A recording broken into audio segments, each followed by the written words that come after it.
So welcome back from lunch break, everyone. Hope you had a good and fulfilling lunch and maybe a walk outside. It's again really nice weather. We again have an announcement. This time I will try to say it on behalf of Michael. So everyone who has signed up for the dinner has been confirmed.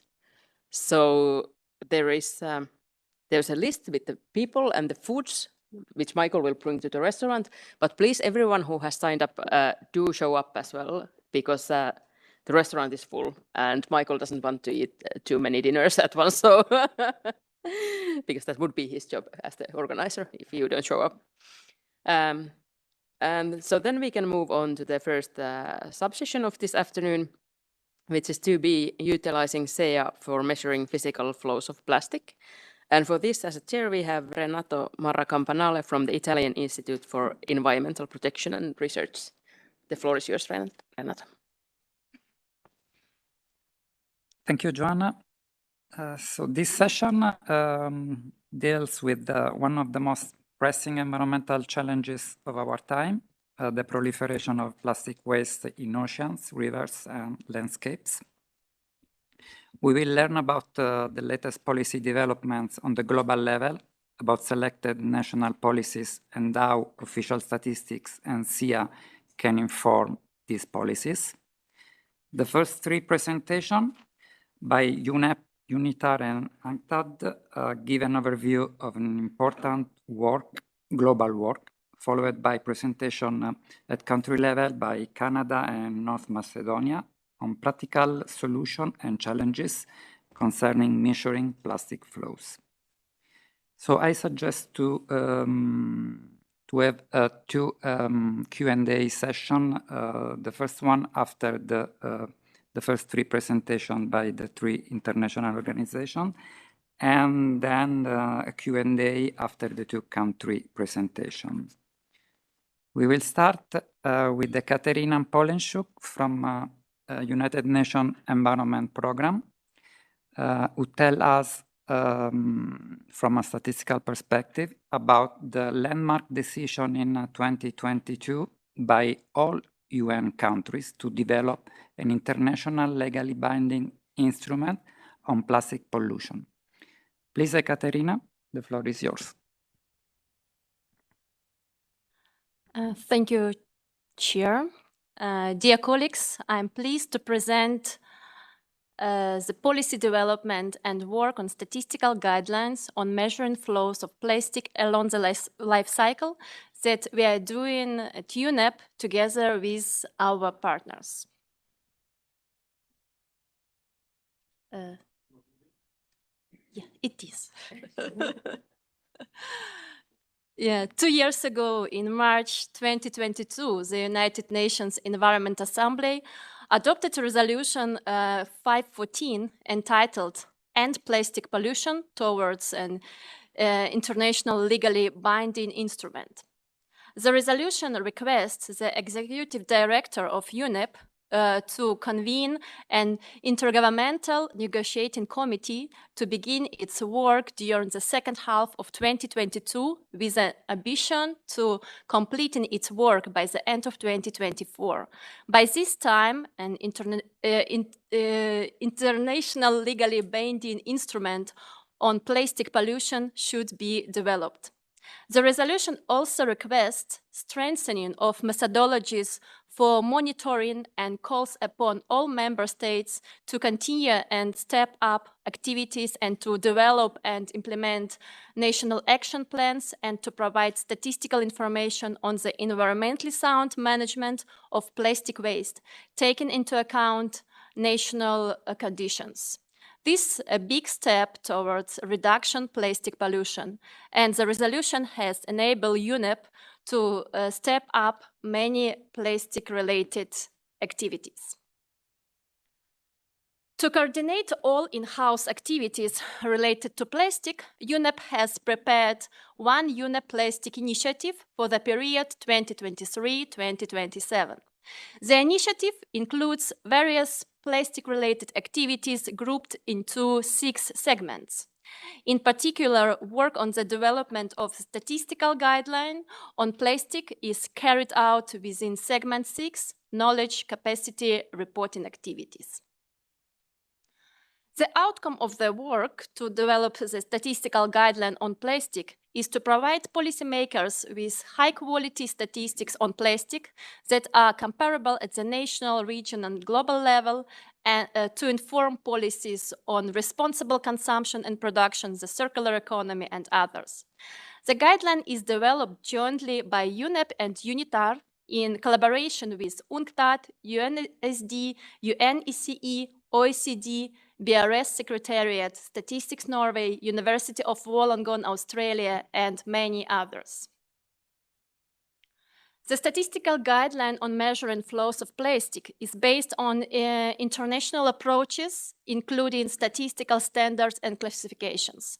The core idea of measuring flows of plastic along the life cycle was taken from the System of Environmental Economic Accounting Central Framework Physical Flow Accounts. Starting this work in early 2023, we plan to have a final publication by the end of 2024.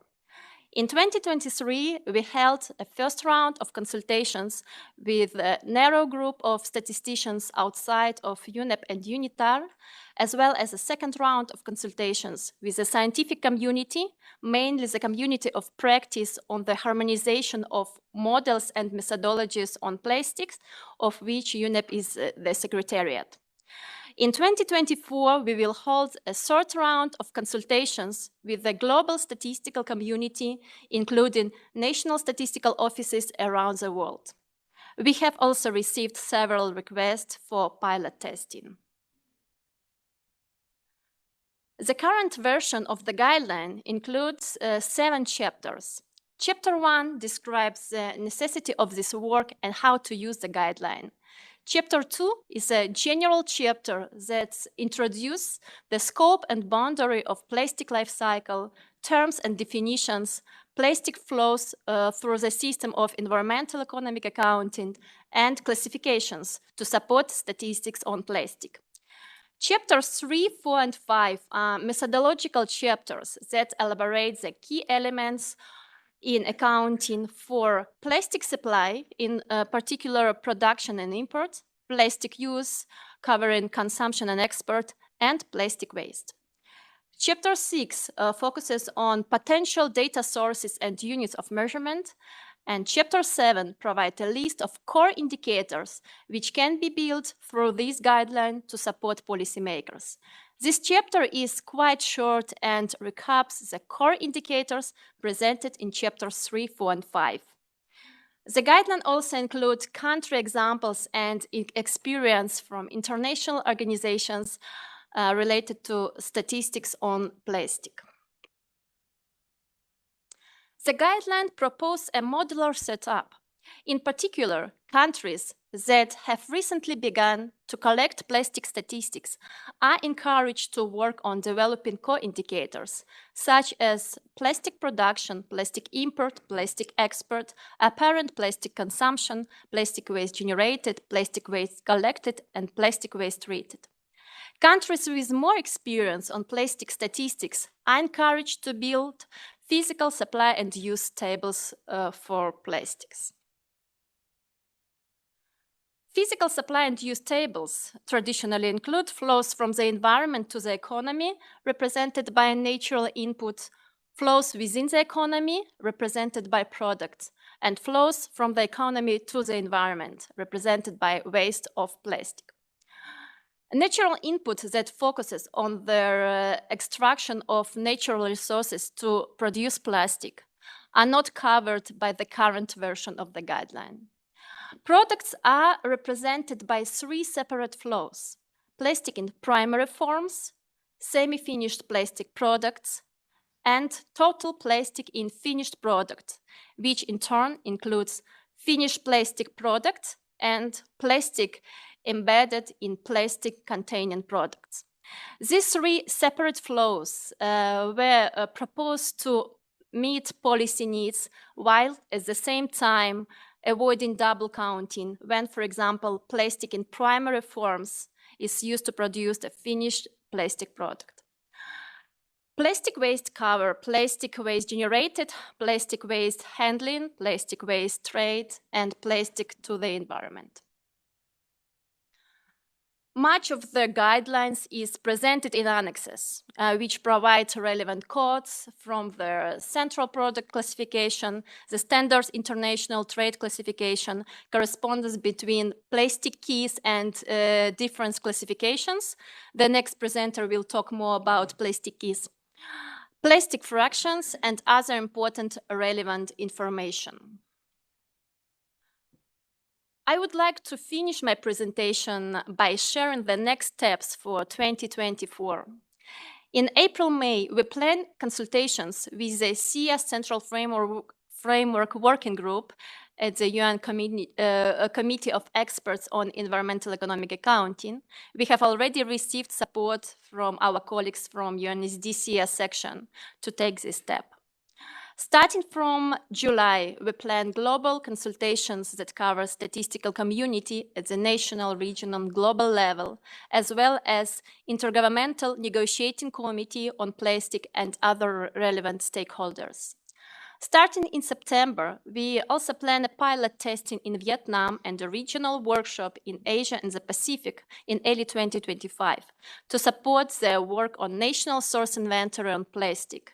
We received requests from Vietnam early this year. Finally, we plan to begin the publication process at the end of 2024. Thank you for your attention. Terina, to complement what you said, I'd also like to mention the OECD analytical support to negotiations by providing a snapshot of the potential benefit and consequences of different levels of international ambition and policy stringency across the plastic life cycle. So now Zijie Li from the UN Institute for Training and Research will tell about the plastic keys. It was mentioned by the presentation by Ekaterina. So please, Zijie. Thank you, Renato. Good afternoon. Good afternoon, everyone. I'm Zijie Li. You can also call me Gloria. I'm from UNITAR Cycle Program. So in Katya's presentation, she already presented our statistical guideline we have been working together. And in my presentation, I would like to finish on the classification system we have been developing. We call it plastic keys. And it's a classification system we can use to measure the plastic flows and also especially for the data gaps in the official statistics. So in my presentation, I will first explain a little why we need this classification system, and then I will identify the scope of our plastic keys, and also I will introduce how the plastic keys can be used and also how it can contribute to the statistical world. Yes. As Katya mentioned, in our guideline, we divided the life cycles into 3 main phases, so supply, use, and waste. And for each phase, there's different key elements. And for some of the key elements, we can find data relatively easily from official statistics, like production data and trade data. But for some indicators, we have to model them or calculate them ourselves. For example, for apparent consumption, but the calculation for apparent consumption can be relatively straightforward. We can use the balancing between supply and use and then calculate it. But for plastic waste generated, the calculation can be relatively complex, so we need to model them and to calculate it. And in the guideline, we propose to use the dynamic material flow analysis. We can also call it product lifetime methodology. So the main idea of the methodology is that if we know how many products are consumed in a particular year, and we know the lifetime of the products, so we know how long the product's gonna stay in use, and then we will be able to estimate when the products will become waste. So this is the basic idea of how we can estimate the plastic waste generated. But then we can see there's many challenges here because so many different kind of plastic products. They have very different lifetimes. For some PVC floors, it can last many years. For some packaging, like plastic bottles, it can only last maybe even just a few hours. And then they also have very different material compositions. So how shall we tackle this? So this is where our plastic keys come in. And before I dive into the plastic keys, I would like to first identify the scope of our plastic keys. Along the manufacturing process of the supply chain, we divided the plastic into 3 main categories. So first is plastic in primary form, and then semi-finished plastic products, and then finished products. And as Kasia also mentioned, it should be noted that the double counting would happen if we just simply summing up all the 3 categories when we calculate the plastic consumption. For example, if a country manufactured a plastic sheet, which is a semi-finished plastic product, and then the manufacturer of a laptop in the same country, they use this plastic sheet to manufacture the laptops, then we calculate the plastic consumption. If we sum up the plastic sheet and the laptop, then there will be double counting. And this is not something we want. So to avoid the double counting, in our classification system or in our plastic keys, we only include the finished products. And within finished products, we have 2 categories. So one is finished plastic products, which are the products consist of plastics.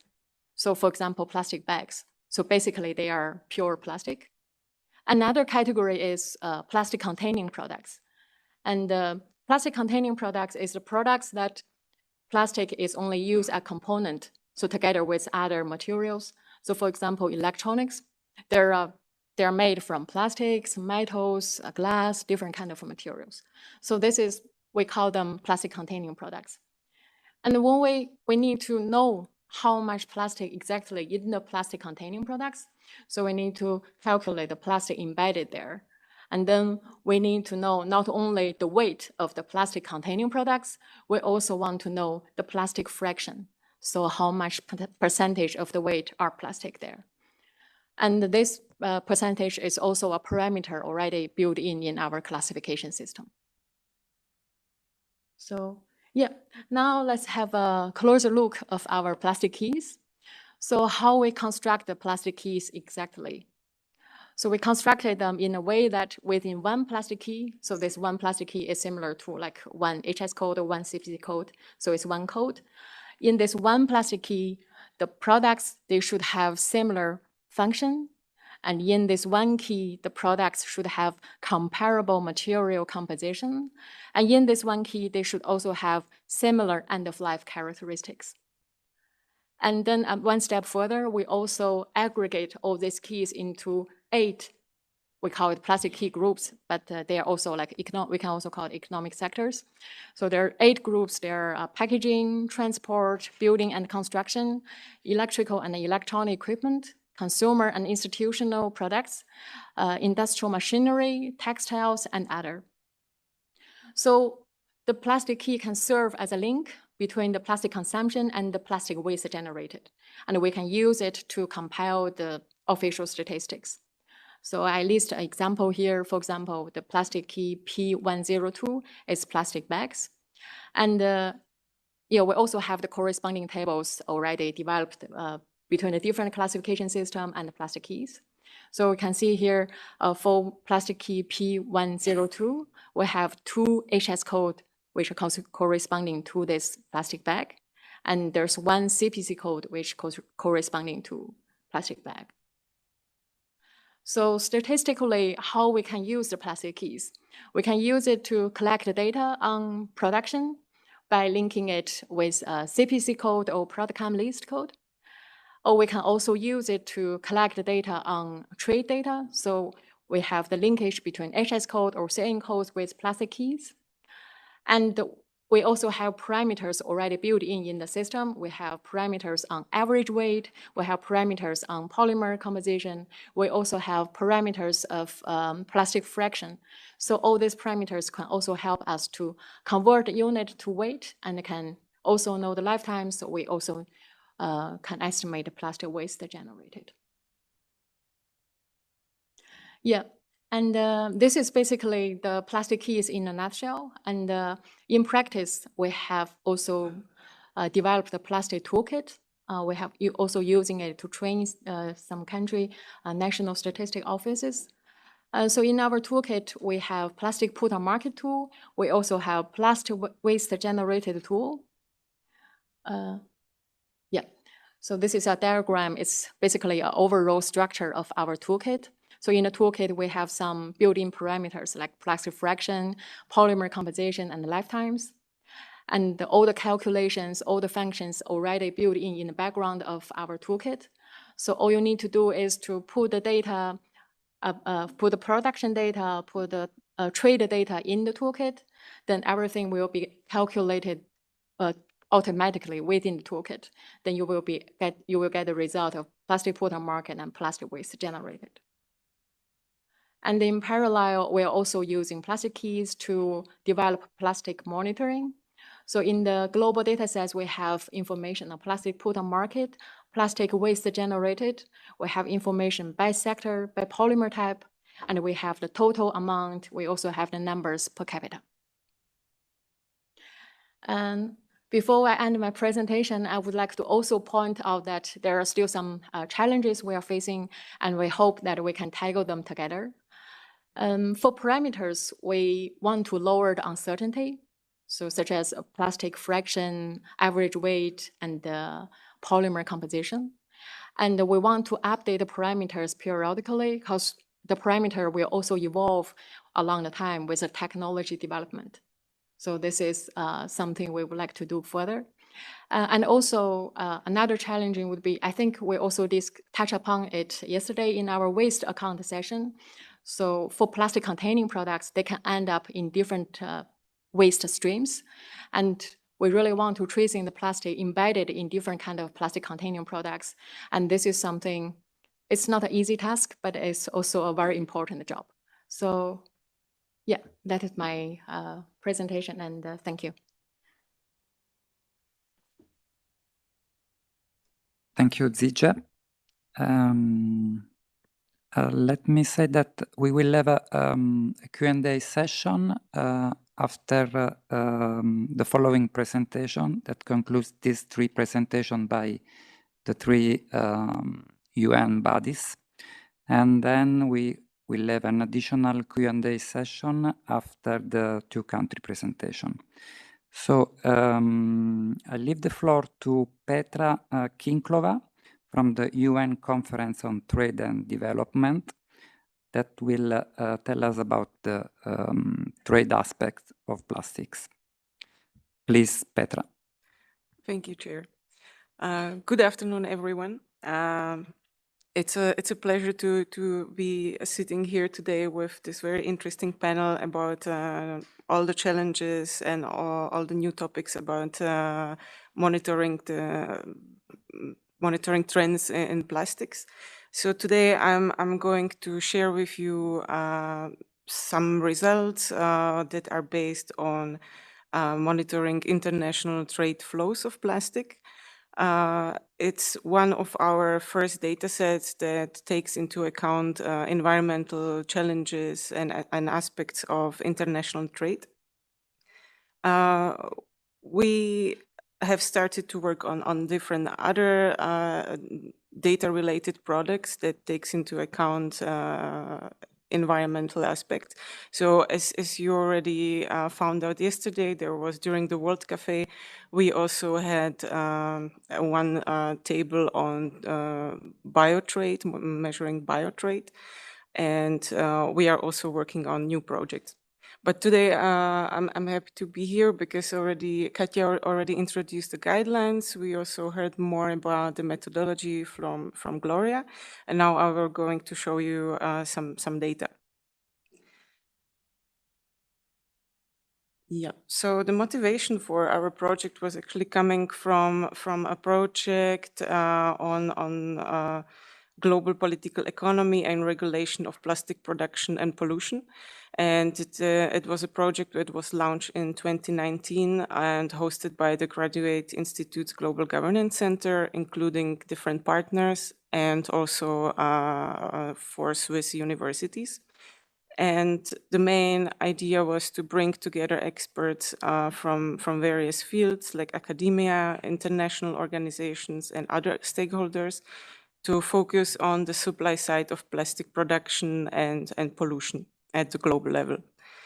So the main interest was on how plastic trade flows are relevant to plastic pollution in 3 different forms.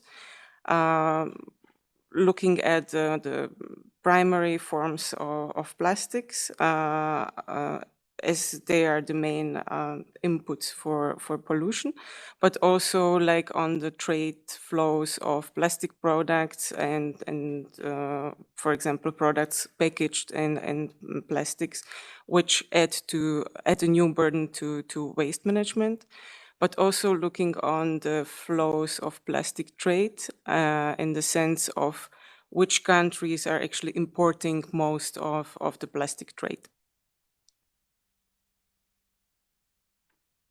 As a result of the project, we also created the first plastic trade dataset. The main data source is UN Comtrade, where we have information from many economies on individual goods that are classified according to the Harmonized Commodity Description and Coding System, HS codes. And we have data reported in value in US dollars, and also we have volume as a quantity measure. And we have commodities described on the different HS code levels, which gives us more detail about the description of the products. We still label this data set as experimental because we have not really tested it, and we don't really want to, we still want to invest some energy into providing insights to policymakers. So the advantage of using HS codes to identify plastic products or trade flows of plastic products is that they are very detailed, and we can classify them based on the 6 digits. As you can see here, most of the plastic products are officially labeled under the Chapter 39, but of course the plastic products can go beyond that, and it's not the only subset of products that can be identified. Unfortunately, there are a lot of limitations of HS codes, and that's the main reason why they're formulated, and that's that this is a classification of goods for customs purposes.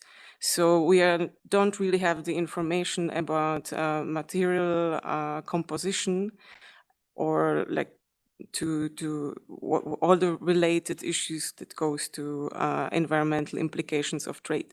But I'm really, Gloria mentioned already the ways how we can actually tackle this problem. So this could be a way how to develop the methodology. So we have identified 4 categories of trade flows of plastic, which are like input flows, where we focus on flows in feedstocks, precursors, and additives used in production of primary plastics. We have non-hidden flows, which are mostly the products included under the Chapter 39 as plastic products, plastics and articles thereof. Then we identify semi-hidden flows, which are plastic products that can be readably identified under other chapters of HS codes, such as synthetic textiles and rubber.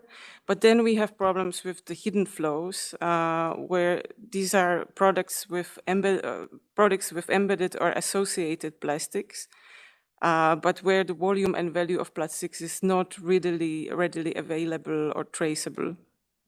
For example, packaging associated with specific products, packaging used in the distribution and transportation of products, for example, cars or electronics, and plastic embedded in households and consumer goods.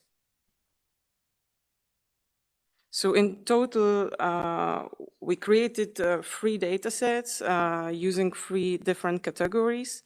The first data set describes the total plastics in the sense of having the life cycle of plastics, and we have 5 categories: plastics in primary forms, intermediate forms of plastic, intermediate manufactured plastic goods, final manufactured plastic goods, and plastic waste. However, they don't really describe all of the information needed to inform the policymakers, so we decided to go beyond that, to have 2 more categories on the total associated trade relevant to the life cycle of plastics, where we have the feedstocks and precursors used in plastic and additives. And then we also highlighted selected topics that are identified separately as synthetic textiles, plastic packaging, and synthetic rubber. In total, we have, for the total plastics, we have around 380 HS codes. And now I'm going to show you some first results. So you could see that global plastic trade is actually increasing since 1995, and it reached $1.2 trillion in 2021. The green line shows trade in value in US dollars, and the blue line describes the volume of the global plastic trade. You could see that the value is growing faster than the volume, but the volume is still increasing as well. The main forms of plastic which contribute to the growth are plastics in primary forms and also the final manufactured goods. In total, this amount of 1.2 trillion of US dollars means it's 5% of the global trade in 2021. So here we could see some regional insights, and we can see this graph shows flows in the sense of these are total exports in 2021. And we know that in terms of volume, the leading region is Asia, but in terms of value, the main contributing region is Europe. But what is interesting on the graph here is that we can see some inter-regional trades, which are usually given by strong trade partnerships, but also the importance of intra-regional trade, which is also quite prominent in trading plastic goods.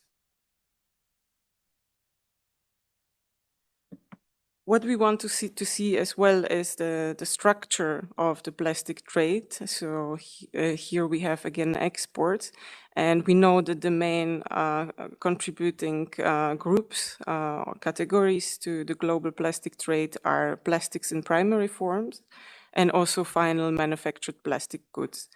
We can see here also the portion of plastic waste. It's probably the smallest contribution, but when we track the flows of plastic waste, we will see that it's mostly going from developed to developing countries, where probably the waste management systems are not so developed as in developed economies.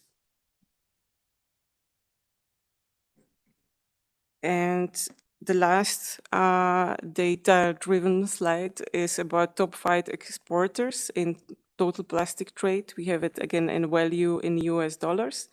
And the leading country is China in both as an exporter and also as an importer.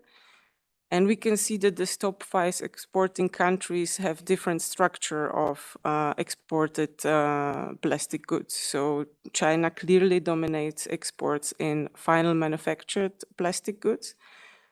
But when we look, for example, on the United States, it's mostly plastics in primary forms. What we are also interested in know is, for example, countries that their exports of global plastic, of the plastic products, where the share of the plastic products in their global trade is significant, for example, more than 10% of their trade. Because these countries can be highly affected when new tariffs on plastic products are introduced. So this was also the motivation of building this data set. Oh, sorry.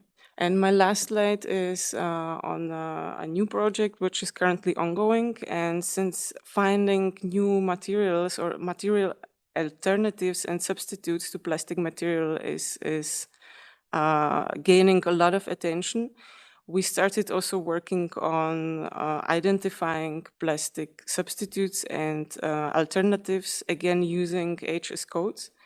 So we have so far identified 282 HS codes that could help us identify trade flows in these products.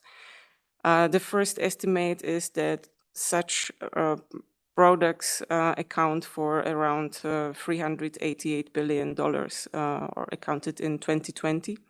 And we have released also a new report last year, which is on plastic pollution, also using this new data set. You can find the data set on plastic trade on our website in our data center, but the work on plastic substitutes is still ongoing, but we would like to release the data around the end of this year. Thank you very much.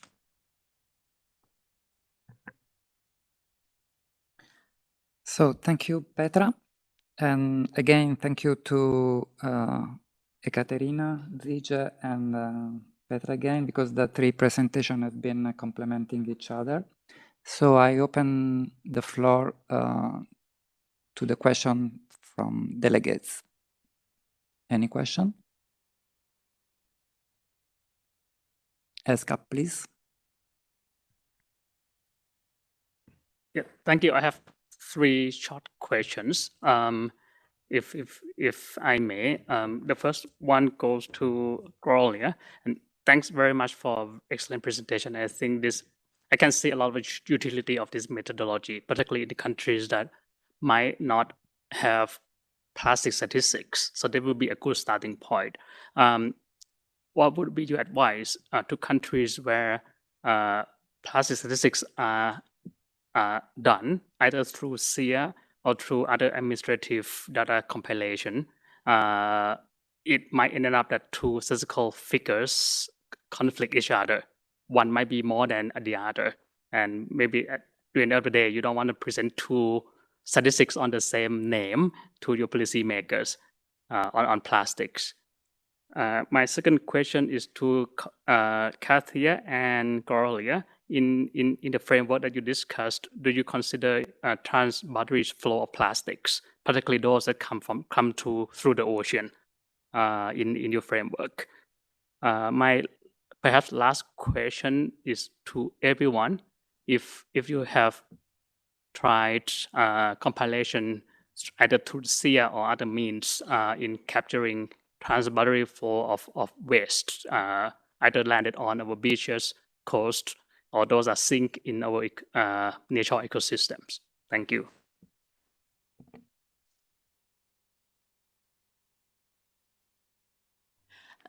Yeah, thanks a lot for the question. Maybe if you can repeat the first question a bit. I don't know if I understand it correctly about the conflicting part. If imagine a country that has done waste accounts and plastic is one category of the waste accounts, they would come up with the statistics of plastic waste from SEEA accounts. And through the plastic keys, you will also get the estimates of plastic waste to the methodology. And these 2 numbers might not be exactly the same. How would you advise your policymakers to use these 2 figures? So for the question, I would say that I think there's different scope. So our plastic key, the main differences between plastic key and other classification system is that we are trying to include as much as possible for the plastic containing products. So this is different with other classification system. So for example, for electronics or for some vehicles, and there are plastic embedded there, and it's difficult to trace the plastic embedded in this kind of products. And this is what we are trying to do with our plastic keys. So, and also we are focusing only on the finished products. And according to our key at the moment, it's around, if we see the correspondence between the plastic keys and the HS code, now there's around 450 HS code, which are corresponding to the finished products which contain plastics. Yeah. Thank you, Terapong, for your questions. Just to complement a bit to what Gloria already mentioned, I don't think that we can have a conflict between these plastic keys that were presented by Gloria and a system of environmental economic accounting. First of all, as I mentioned in my presentation, we propose have a modular setup for the guideline. So for the countries who just start their work, we propose to go through the core indicators, and apparent consumption is, for example, is one of them. At the same time, we understand that supply and use tables for plastic, or for example, supply and use tables for waste can be more informative, you know, and the scope ideally should be even better. At the same time, to avoid this conflict, the guideline will include a set of annexes with different codes that's recommended to use to work with these statistics. And in this case, you know, countries will have opportunity to compare the codes they use and the codes that we used or we recommend. And definitely, for example, if country statistics is, let's say, cover more plastic-related positions, in this case, you know, we understand that something should be improved in the guideline, and we just want to show this work as a first step at the global level, and definitely in the future we're just happy to update, you know, and to improve quality of everything that will be presented in this guideline by the end of the year. Your question about transboundary flows of plastic, by the way, is a very good and very difficult question. And you see in my presentation, I just hide a bit, you know, this point, but definitely something that you mentioned, and by the way, your third question should be covered in the in plastic waste, let's say, section. When we talk about supply and use, yes, and when we talk about flows of plastic into the environment, we're talking about leakages and so on. From a statistical perspective, unfortunately now we have some difficulties how to introduce this aspect, or how to include this, cover this aspect in the guideline. So let's say this aspect from a statistical point is not covered. Today we are looking for some scientific maybe recommendations that can be included. We're keeping this idea in mind, but don't have a good answer for now. And we are happy to collaborate if you have any suggestions. Thank you.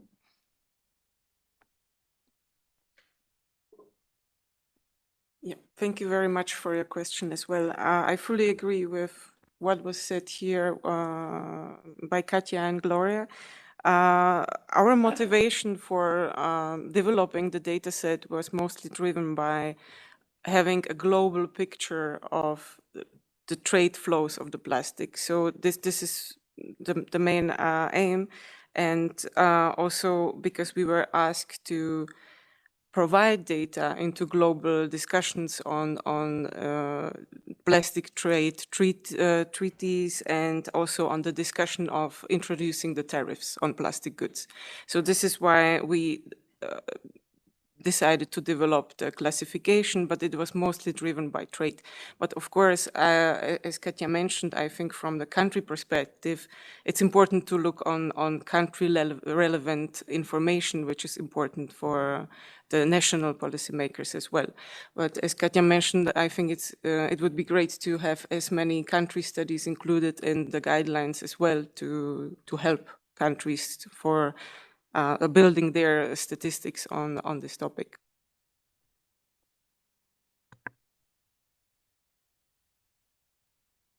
So we have a question from the States, please, and then Bulgaria. Thank you very much for your presentations. I haven't been involved in this work, so it's very nice to get a good overview over what's happening. I mostly wanted to ask UNEP a little bit about the next steps and the plan. From your slide that said next steps in 2024, it looks like there's going to be pilot testing after the global consultations and just before the publication. Please tell me that some countries have tested this so we know it works, because I wouldn't want to have a global guideline published without knowing that it works. So can you help me understand this a little better? Thank you.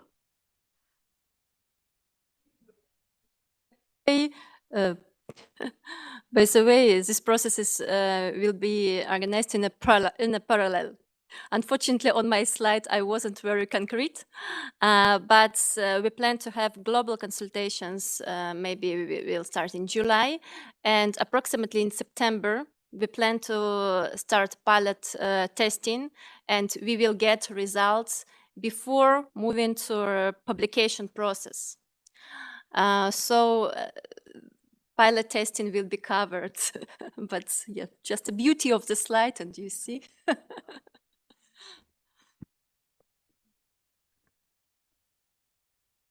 Bulgaria, please. Thank you for excellent presentation. My question is, where do we find a tool for calculation of plastic waste generation? I think there's already available on our website. If I remember correctly, you can search for the cycle team within UNITAR, and we have a plastic toolkit. We also have a e-waste toolkit, which have been even a longer history. So we also have similar classification system. We call it UNECE, which were designed specifically for e-waste, and that classification system has been used for quite a few years, and is also under the EU V directive. So so we are using the similar approach and also developing this plastic key. Yeah, thank you.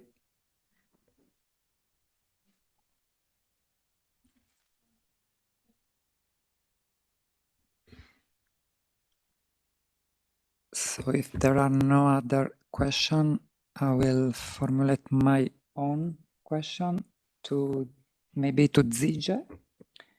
I came across some years ago to a similar project by Norway to be applied at the local level, at city level. Basically, the Plastic Key project is a model to predict the expected amount of plastic waste. I was wondering whether you have already tested the robustness of results, comparing the results of the model with the actual data from the past. Thanks for your question. Like we already have quite some data for different countries, and I actually just did a check with our recent publication from UNECE. Like there's an example from Denmark, so the Danish supply and use table, and our results have like around 2% difference between each other. So I think, yeah, it's can be a good example here. Yeah. Thanks. So we can say they are robust results. And so if there are no other questions, I would like to move to the country presentation by Canada, by Michelle Hughes, and then North Macedonia. Michelle Hughes will, from Statistics Canada, will tell about the zero plastic waste accounting as part of the circular economy. Please. Thank you, Chair. Today, I'll be outlining Statistics Canada's physical flow count for plastic material. Our presentation this afternoon will consist of two parts. First, I will present an in-depth portrait of a relatively new project my colleagues have been working on, the physical flow count for plastic material, or the PFAPM. The second part of this presentation will offer some highlights on a small selection of surveys whose content touches on aspects of the circular economy. A quick note before I begin. Much of the work I will be presenting today is that of my colleagues. I will be happy to take and potentially note your questions at the end, although I invite you to refer to the contact information I'll provide that will be displayed for more specific information. Also, another note, the 2020 PFAPM was released yesterday, and I received a note that some aspects I will talk about have been updated. So I'll try to note these as I go through. To begin, we'll dive into the PFAPM. Statistics Canada has developed the physical flow count for plastic material in collaboration with our partners at Environment and Climate Change Canada under Canada's Zero Plastic Waste Agenda. In November 2018, through the Canadian Council of Ministers of the Environment, the federal, provincial, and territorial governments adopted the Canada-wide strategy on zero plastic waste. Building on the Ocean Plastics Charter, the strategy takes a circular economy and life cycle approach to plastics and provides a framework for action in Canada. The federal, provincial, and territorial governments also adopted a Canada-wide action plan on zero plastic waste to implement the strategy.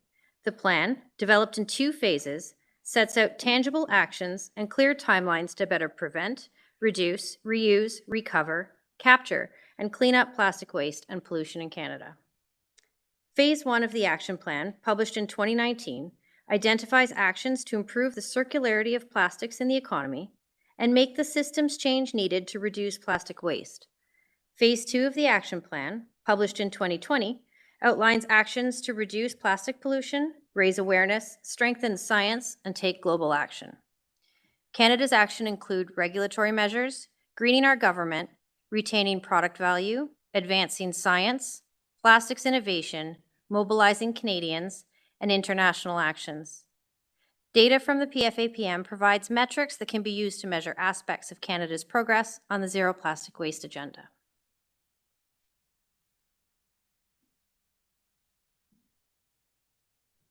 It's not working. No. Yes, Oh, yes, yes, yeah, yes. okay. Okay. So what does the PFAPM measure?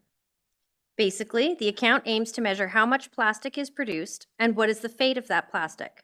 For example, what amount is discarded every year? What amount is leaked into the environment? How much is collected? How much is diverted from the waste stream? How much of that is baled or recycled? How much of it goes to the landfill or is used to produce energy from waste? As is typical for physical flow accounts, the account is presented in physical units, which in this case is tons. The PFAPM is a very detailed account which now includes 18 variables that describe the production and fate of plastic products in the Canadian economy. We'll look at these variables over the next few slides. We published 2 tables, one that includes 14 product types by Canada's 13 regions called provinces and territories, and the other that includes 19 resin types at the national level. Our time series covers reference years 2012 to 2020 as of March 18th of this year.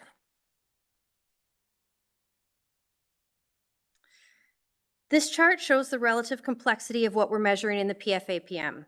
As I mentioned, we now have 18 variables versus the 17 that are listed here in the updated version of this chart. We measure all the plastic in domestically produced products, as well as the plastic content in net trade, imports less exports, of newly produced products. Add these together for plastic in products produced for Canadian consumption. A certain amount of plastic remains in use at the end of every year, while the rest is discarded. I should note that of the plastic that is discarded, a certain amount is, unfortunately, leaked permanently into the environment, but the majority is collected. Of the amount of plastic that is collected, a certain percentage is sent directly for disposal, while the rest is diverted and sent for material recovery. Of that, we have some going to primary processors, such as material recovery facilities, who bale as much plastic as they can and dispose of the rest. There is some trade in baled plastic, both into and out of the country, but most of the baled plastic is sent to recycling facilities where it is recycled into plastic pellets and flakes, ready for use in the production of new products and chemicals, while the residual is disposed. Disposed plastic is either landfilled or incinerated without energy recovery, or incinerated or gasified with energy recovery. Finally, we have just started to provide information about net trade in disposed plastic, which is so new that it's not even on this chart. And with that, this summarizes all the variables that we currently measure in the PFAPM. We publish data about 7 main product categories: construction materials, electric and electronic equipment, packaging, agricultural film, textiles, vehicles, and other products, with further disaggregation for both packaging and electrical and electronic equipment. The product table is published at the national and provincial territorial level. We also publish data for 19 resin categories at the national level. I won't read them out, but I included them in this slide to give you a sense of the type of detail we provide in the account.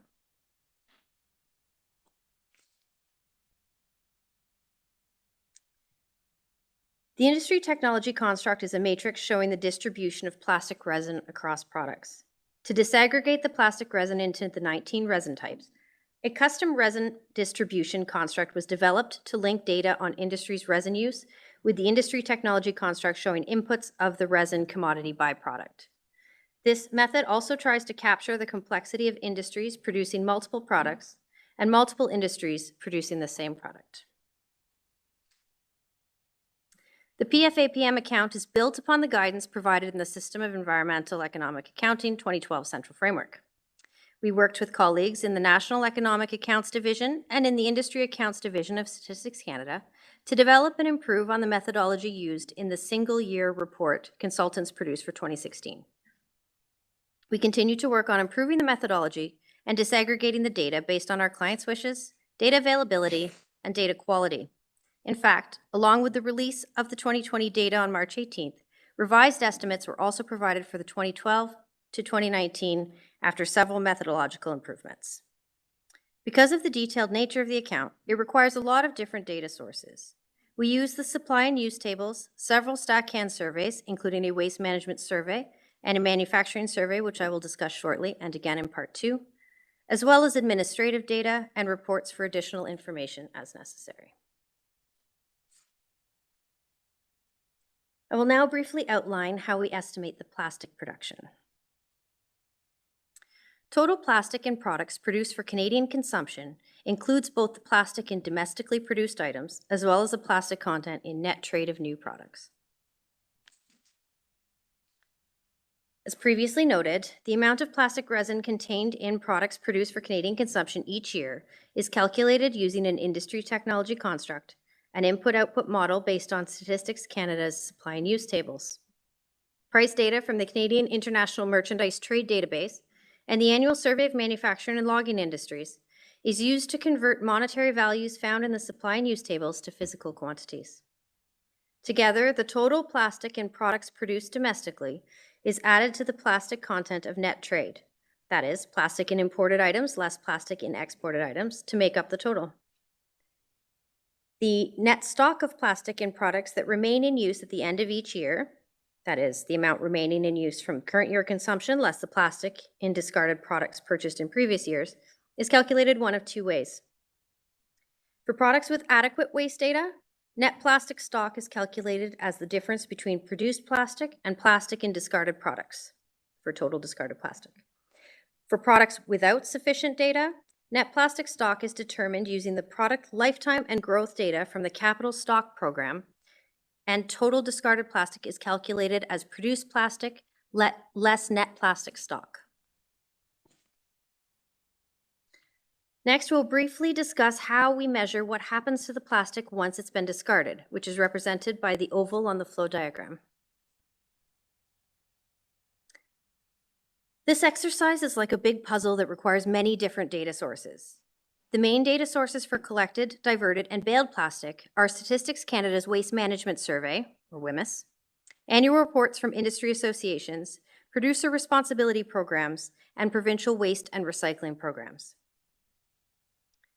For recycled plastic, the main sources are alternative data such as focus reports, for example, information published in science journals, federal departments, non-government organizations, etc., and to a lesser extent, annual reports by provincial entities and industry associations.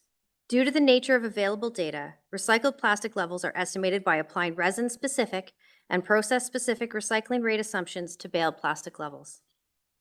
The total plastic in disposed waste is a control total for the sum of directly disposed plastic with processor residuals, which are derived by combining UNECE data with waste characterization reports or waste audits.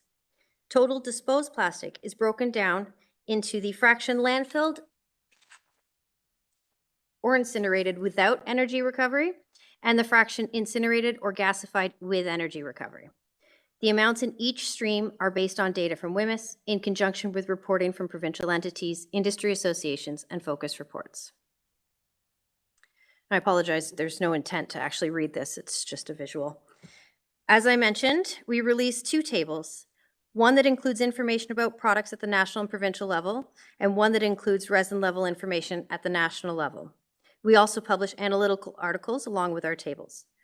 And once again, our latest release is hot off the press and includes data for reference years 2012 to 2020. For several years now, Statistics Canada has been developing survey content to meet the demand for data relating to circularity. I've chosen a small selection of surveys to highlight some of these efforts. The first survey I will highlight has recently undergone some content and frequency changes to address the challenges our colleagues working on the PFAPM have encountered. This is the Waste Management Survey, or once again, UNECE. You will recognize this from the recent slide where I discussed the measurement of plastic waste. The survey collects data about waste disposal and diversion from three types of respondents: businesses that provide waste management services, government entities, and retailers and other businesses with independent diversion programs. While the UNECE has been a biennial survey since 1996, changes are coming. In 2023, UNECE becomes annual. During the odd year cycles, UNECE will only collect data on composting and recycling, while disposal estimates for these cycles will be modeled. Alongside the recent addition of retailers with independent diversion programs to the survey, new content was then added for the 2022 cycle to address how diverted plastics are managed. This provides the needed input for the PFAPM.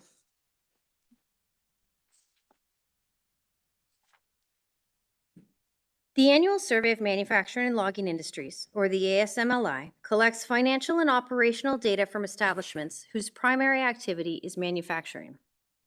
The estimates from the ASMLI demonstrate the contribution of the manufacturing industry to the Canadian economy. This survey is collected by our colleagues in Statistics Canada's Centre for Production, Distribution, and Investment Statistics. Beginning in reference year 2020, the ASMLI added content to address a data gap in the PFAPM. The additional content relates to raw material purchases, and these focused on the use of virgin and post-consumer or post-industrial plastics by resin type. The plastics module targets companies reporting using resin as inputs and includes surveying a further 600 establishments. Finally, the Household and the Environment Survey, or the HES, is the rare social survey conducted by our division. The HES has been conducted every 2 years since 2007, but some questions go as far back as 1991. The survey measures environmental practices and behaviors of households and characteristics of their dwellings.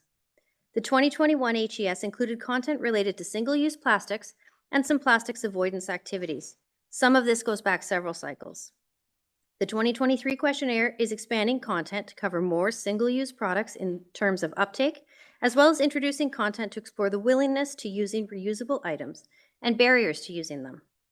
The 2023 survey is also introducing new content relating to the concept of repair or replace, willingness to purchase more expensive items that are repairable or offer a longer lifespan, and barriers to not choosing to do so for a number of items like small electronics and small or large appliances. Data up to the 2021 cycle related to single-use plastics are available in existing data tables on the Statistics Canada website. And that concludes my presentation for today, so I'd like to thank you all for your interest. Once more, I invite anyone who has questions I'm unable to address to contact me at your convenience. Should you wish to get any more specific information about any of the projects I discussed, I'll be happy to put you in touch with the appropriate experts. I have, however, also included contact information for my colleague who's responsible for the PFAPM and would happily take your questions as well. I should note that to make it extra confusing, there is a typo on my email address because we're both Michelle. She's 1L and I'm 2Ls. So if you're emailing me, please add a second L to that. But that's it for me. Thank you. So many thanks to Michelle for sharing the Canadian experience in detail on plastic waste accounting. And we can move now to North Macedonia and to Susanna Stojanowska from the Statistical Office of the Republic of North Macedonia. On the use of SEEA material flow accounts for deriving circular economy indicators. Please, Susanna. Thank you, Chair. Good afternoon, dear participants. First of all, I would like to express my pleasure to participate in this very important seminar, especially for me and for my work. I'm coming from State Statistical Office of the Republic of North Macedonia, and I'm in charge of all environmental topics, including waste, water, and environmental accounts. Currently, we are dealing with 7 environmental accounts as part of system of environmental accounts. In this presentation, I will present some indicators which are derived from material flow accounts, one of the accounts of the system of environmental accounts. First of all, I will bring you some text of the aim of the circular economy. The circular economic activities aim to consume products and materials effectively in the production process cycle. This concept is different from a linear economy that applies a take-make-waste process in which after raw materials are processed into products and used or consumed, those products will then be discarded into non-renewable waste. Circular economy products that have been consumed will be reused in various stages of production until they're completely non-recyclable. What is the connection with the system of environmental accounts and circular economy? Environmental economic accounting provides a statistical framework which guides the compilation of environmental economic accounts. SEEA provides standard statistical framework to understand the relationship between the economy and the environment. Environmental flow accounts, in particular, record the flows of energy, water, and other materials between the environment and the economy, as well as the flows within the economy. The use of SEEA flow accounts is a standard framework to derive some related circular economy indicators. Flow account, a short definition of flow account, is a type of environmental economic accounts within SEEA framework which measures the flows of natural inputs into the economy and releases of residuals to the environment. The use of SEEA flow accounts allows the derivation of indicators for the consumption of resources relative to economic indicators derived from national accounts, such as output or value added, since the resident principle of SEEA framework is in line with the system of national accounts. SEEA flow accounts comprise three subsystems: material flow accounts, energy accounts, and water accounts. Within the framework of material flow accounts, there is also other types of flow accounts, such as air emission accounts and solid waste accounts, which are focused on specific type of residuals. The measurement of SEEA flow accounts is generally carried out in physical units and presented using the structure of a supply and use table. Economy-wide material flow accounts provides aggregate overview in physical terms of material inputs and outputs of an economy, including inputs from the environment, outputs to the environment, and the physical amounts of import and export. As one of the objectives of circular economy is to keep the utility of materials as long as possible while maintaining the economic growth, the material flow accounts framework could be used to derive the material productivity indicators. The basic indicator derived from economy-wide material flow accounts is domestic material consumption. This is a standard material flow accounting indicator and reports the apparent consumption of materials in the national economy. Domestic material consumption measures the total amount of materials, including biomass, fossil fuels, metal ores, and non-metallic minerals, needed for domestic consumption activities. Therefore, domestic material consumption equals to mass of materials extracted from the domestic environment plus materials imported from other countries, less materials exported to other countries. To be classified as a circular economy indicator, domestic material consumption should be divided by gross domestic products to form the UNECE per unit of GDP indicator. This is in the same time SDG indicator 12.2.2a, because the circular economy aims to reach more economic growth with less material consumption.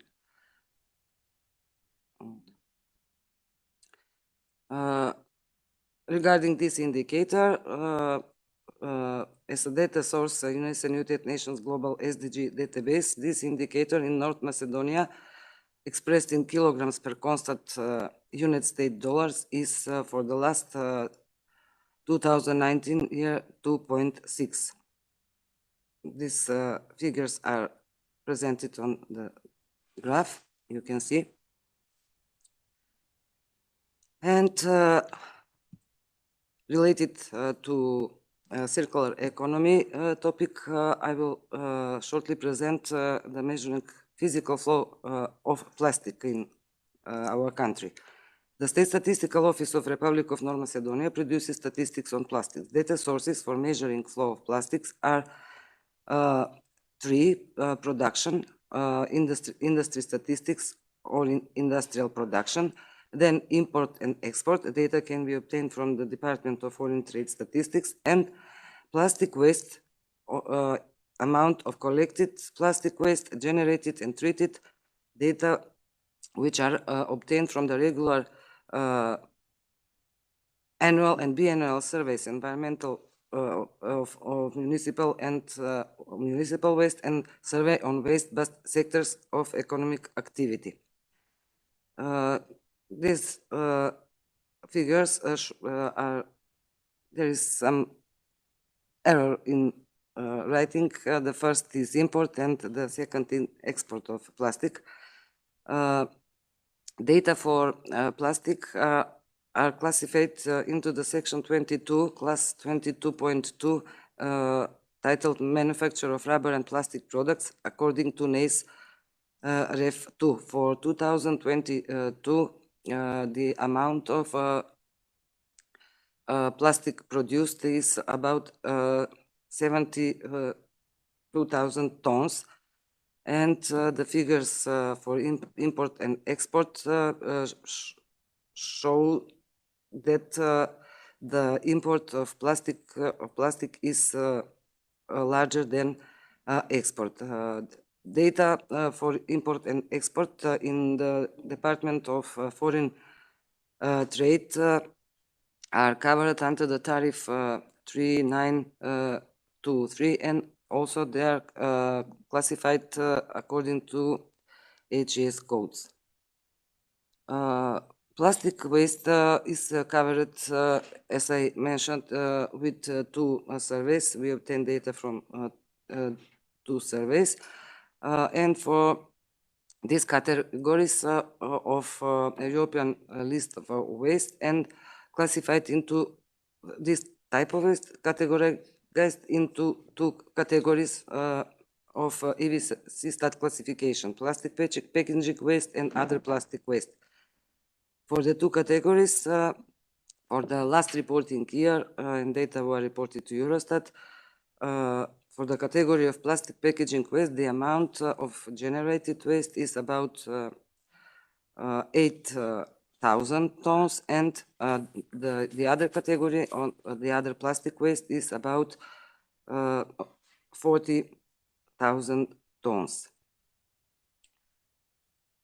Now the question is, there is a place for plastic in the circular economy. By adopting sustainable practices that minimize waste and promote resource conservation, companies can actively contribute to solving the plastic waste crisis.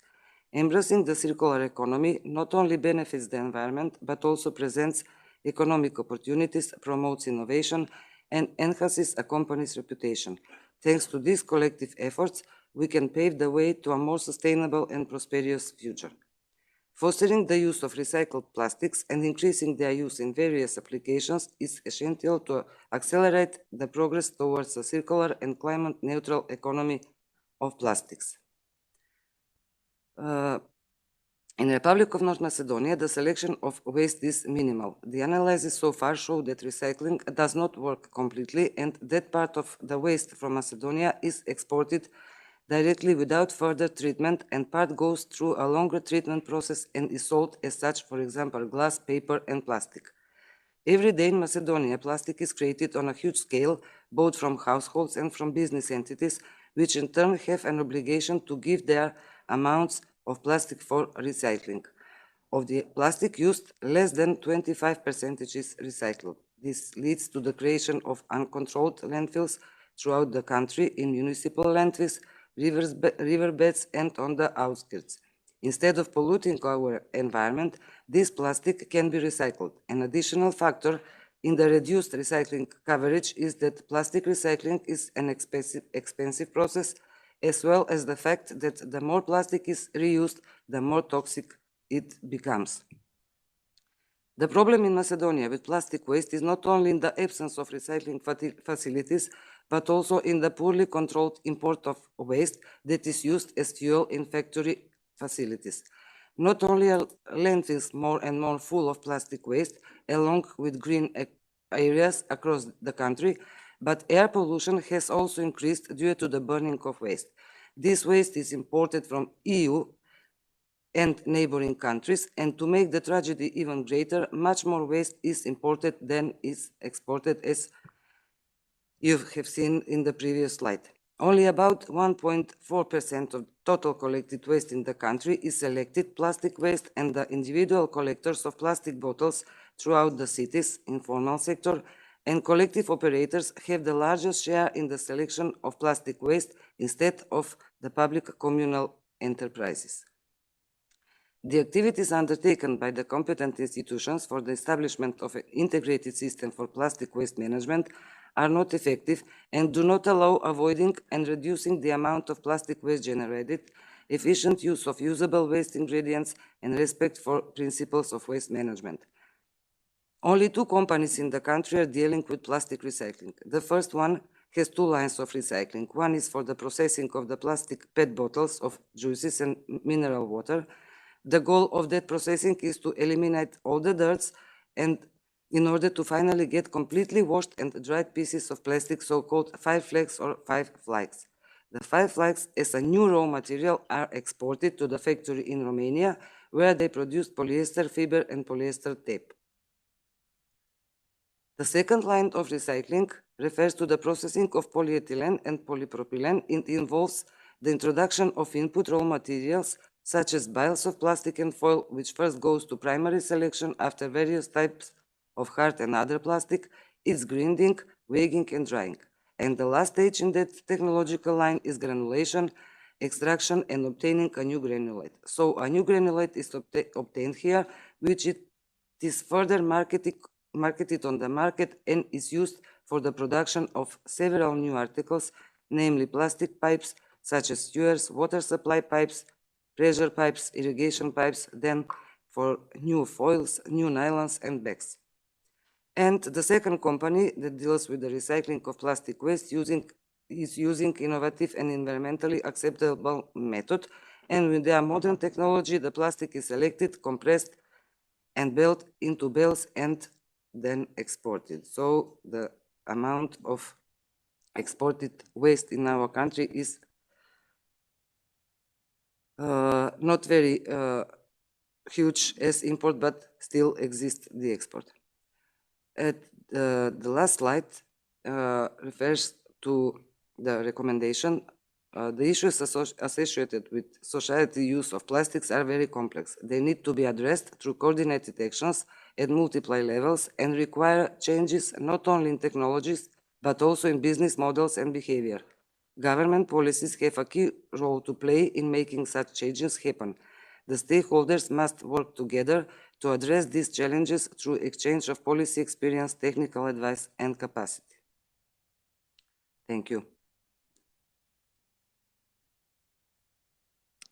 Many thanks, Susanna, for this in-depth presentation. I would like to open the floor to your questions.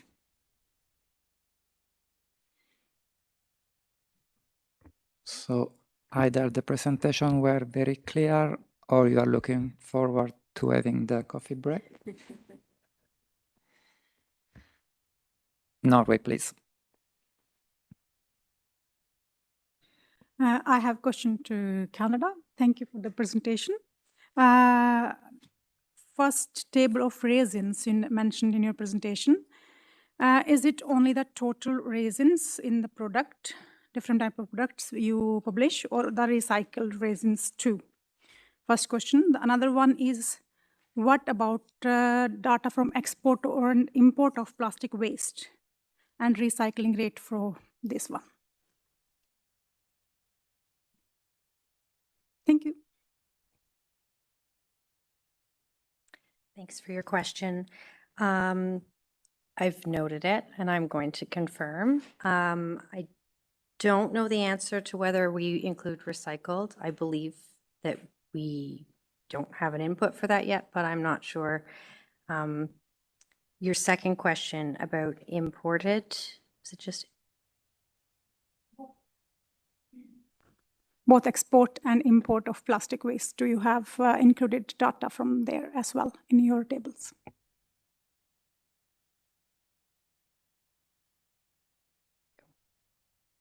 I will get all that information for you as soon as I can. Could you send me an email to that effect? There, with 2 L's, yes, please. That was the next question.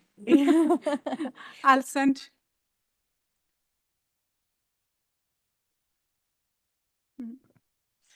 Yes, so either myself or my colleague Michelle could get an answer for you. Her email was correct on the slides, so whichever is easier.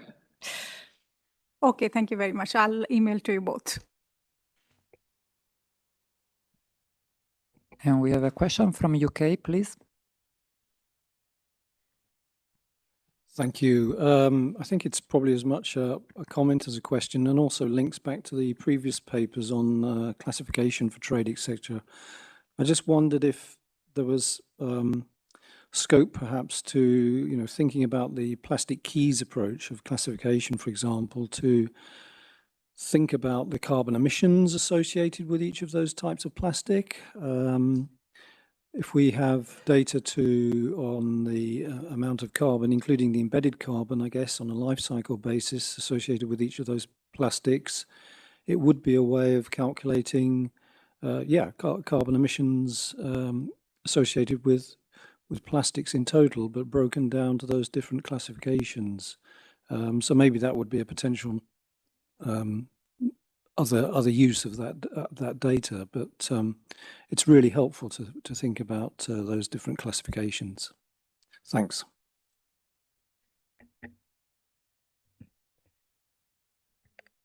If I may add a little, yeah, thanks a lot for the comment or remarks. Actually, I'm also very interested in that topic because I've been working on like environmental sciences for quite a while, and I'm very interested myself in this carbon emission, and I believe that with the further development for this polymer composition, it's not a difficult task to calculate the CO2 emissions based on the plastic keys. Yeah, because for different polymer types, then we can get the CO2 emissions on that. And then further, we will be able to calculate it for each product on their CO2 emissions. Yeah, thanks a lot.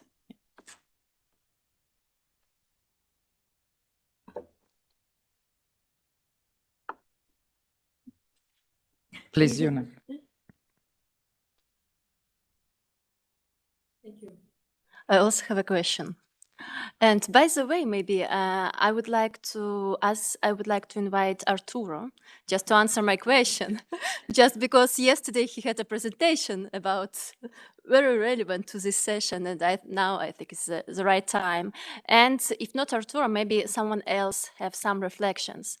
My question is about scope of plastics, and my question is about specific position about rubber. We still have we are still like doubt. And to be honest, in the current version of our plastic guideline, rubber is not covered. At the same time, we work together with UNCTAD, and we know that, for example, UNCTAD cover rubber in their trade flows for plastic. So it's like an open question for us now, and we still have time, but if any of one has some reflections about this issue, what do you think about rubber? Should rubber be covered by plastic flows? And just because yesterday we saw an excellent presentation from Eurostat, my question is about rubber to Eurostat, because I understood that rubber wasn't covered by your research, but maybe I'm wrong. Please, thank you. If I may answer, the answer is I confirm rubber is not part of the project I explained yesterday.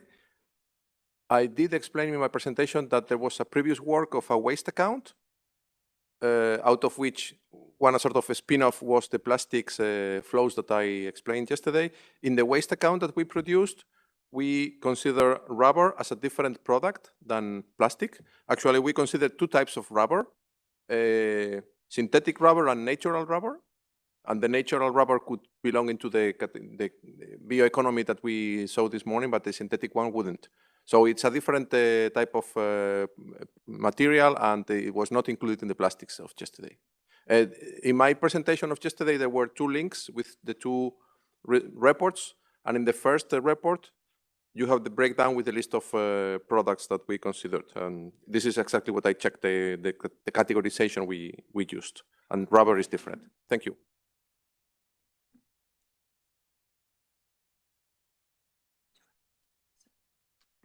So we can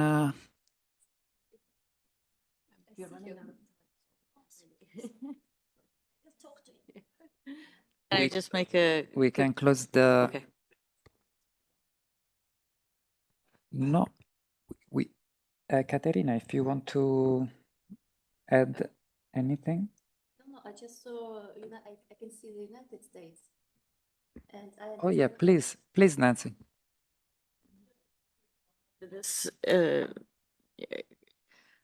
we've been talking about this in another context, but these mixed products, tires, are challenging also in an energy perspective because they're both synthetic and rubber. And what do we do with these mixed products? That's the question. And we can only really talk about a portion of these that are synthetic and a portion that is not, if you know the composition of the tires. And so I think it's worth kind of thinking about and compiling, especially when you're dealing with pure plastic stuff, which is what we're trying to isolate here. When we have mixed products, what are we going to do? Tires is one. I'm not, I'm sure you've come, no, I'm sure you will come across other mixed products, and these either you have to do by of which or do something else with.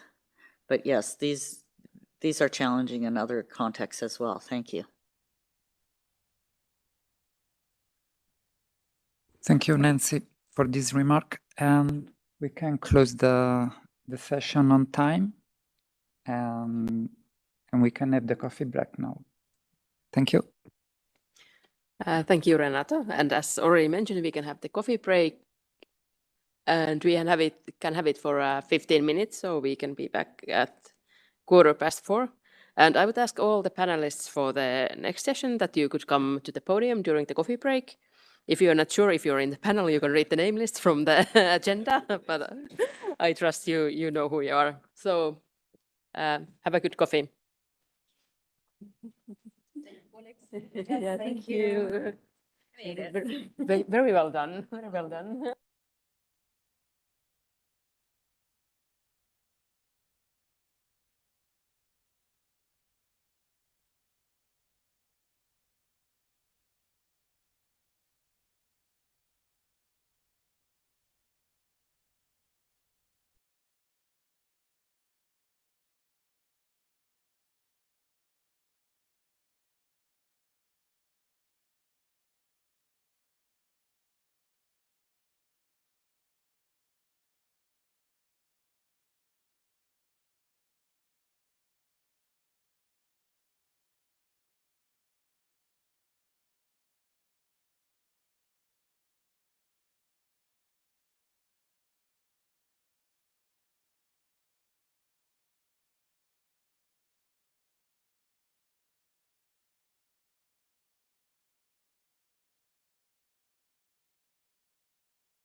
Okay, welcome back, those who have made it back already.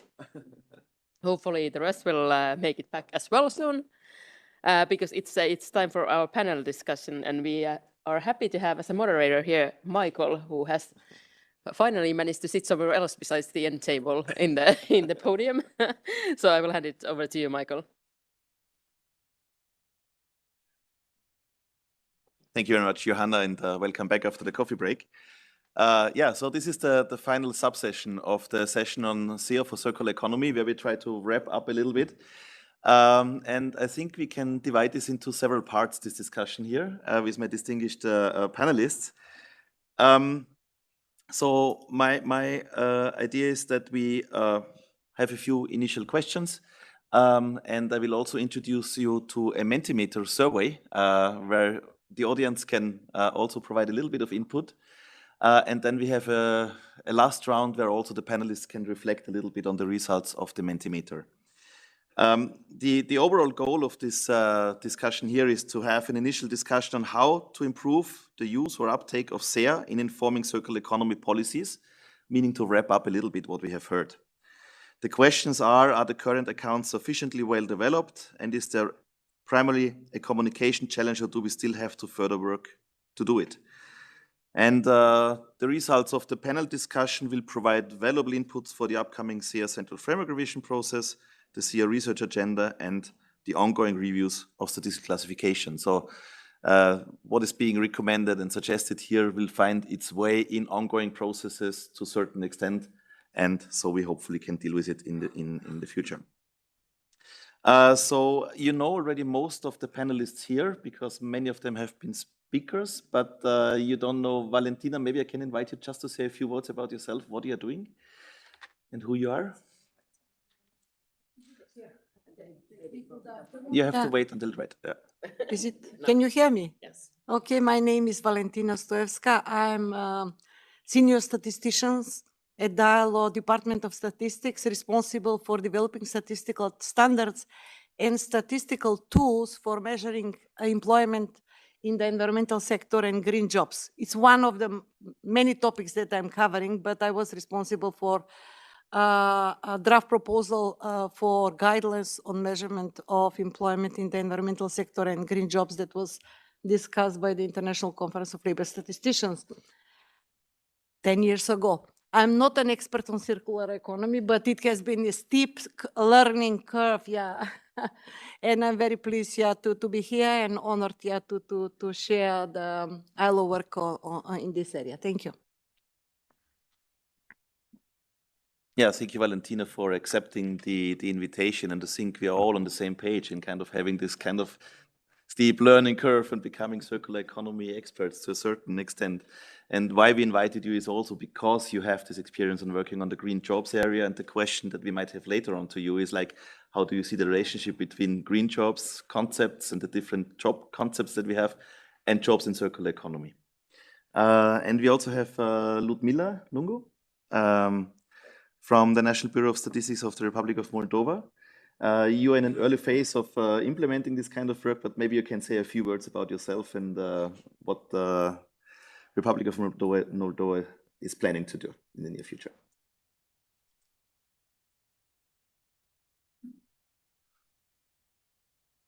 Во-первых, я хочу поблагодарить за I'd like to first of all thank you for the invitation to this meeting. Every meeting on environmental accounting helps us to understand how quickly this sector is developing and how much this sector needs data in order to meet the needs of today. In our country, we find ourselves at an initial phase. We're measuring air emissions, and we're also measuring land use and land covers, and we're at the very beginnings of the phase of providing and establishing a database for water resources. Every register is conducted by a different agency. The National Bureau of Statistics is responsible for emissions, the Agency for the National Land Registry for land use, and the Agency for Water Resource will be developing the data relating to water. All these three accounts were being developed and continue to be developed with the technical assistance of experts within the framework of various projects. In 2023, Moldova received the status of a candidate country to the EU. And of course, we began our preparation for accession, which is planned for the future. In January of this year, all ministries and agencies, including, of course, the Office of National Statistics, conducted a self-screening exercise. So this was a self-assessment project in order to measure to what extent we were already compliant with EU legislation. And this allowed us to gain an understanding of the way in which and the degree to which our national legislation is in line with the EU legislation and what we needed to transform and to what extent. At the beginning of April of this year, there's a meeting planned with Moldova, Ukraine, and the European Commission, where we will be providing, asking questions and be provided with answers as to the requirements for our countries. The Office of Statistics last year, along with other ministries and agencies, also filled in the Eurostat database with respect to the statistics that are being developed in our country. So this was an exercise which also allowed us to gain an understanding of what kind of data we were producing and to what extent that was in line with the EU requirements. And so now we're at a stage where we understand that with respect to environmental statistics, we have a huge amount of work ahead of us.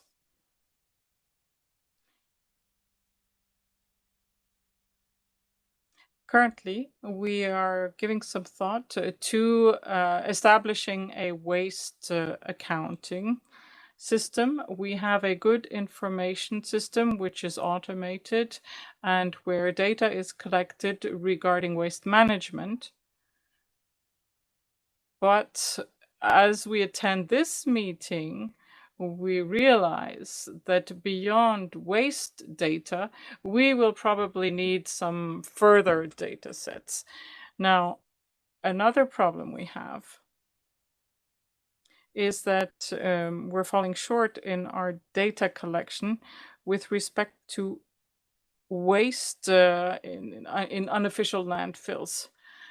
So this is something that we need to gain data on as well, even if these data are just estimates.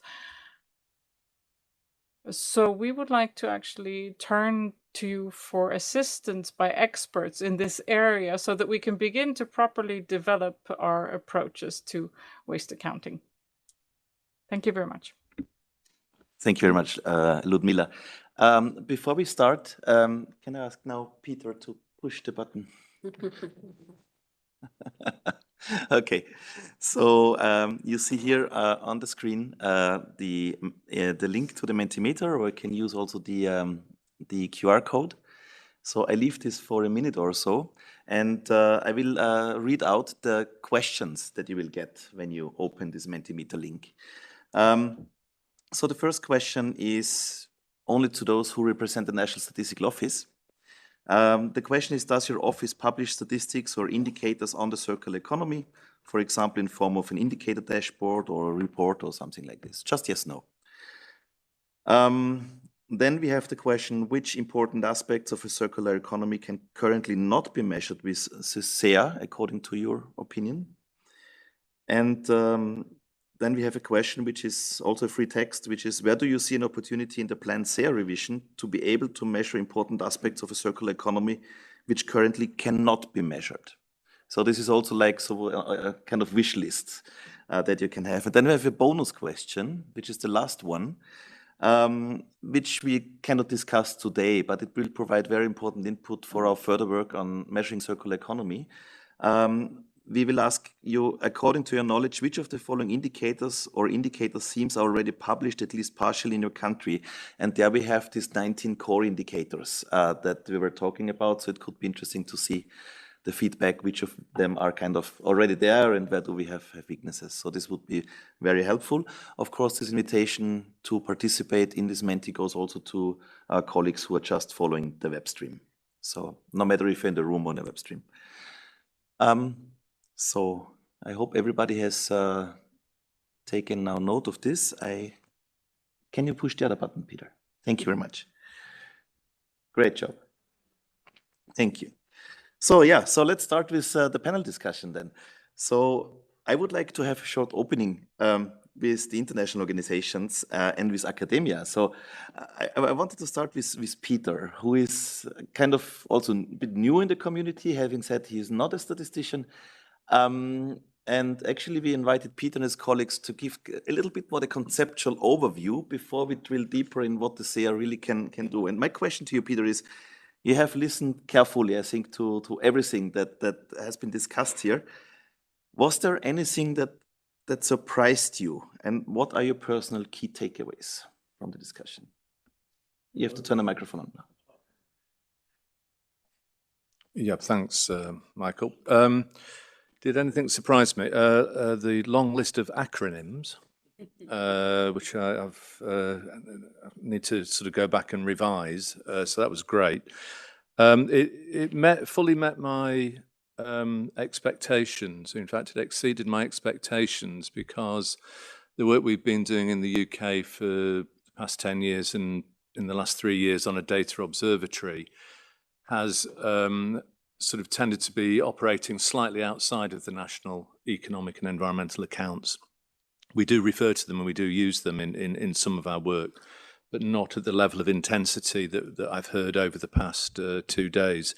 So that was a wonderful opportunity to find out what is happening in lots of different countries.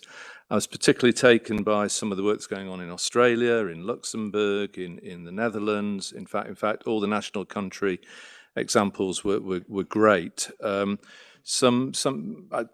The team, we had a discussion about the takeaways, so I'm probably restrict myself to 3 because of time. I think this morning's presentation by Florian, when he was talking about the bioeconomy and the importance of integrating the developments around bioeconomy policy into the circular economy was very interesting, because I think he made the point that they're starting from a conceptual framework rather than a data-led approach. And I think one of the things that we're interested in is how is that in the work that we do on the circular economy, how do you operate when you don't have data available?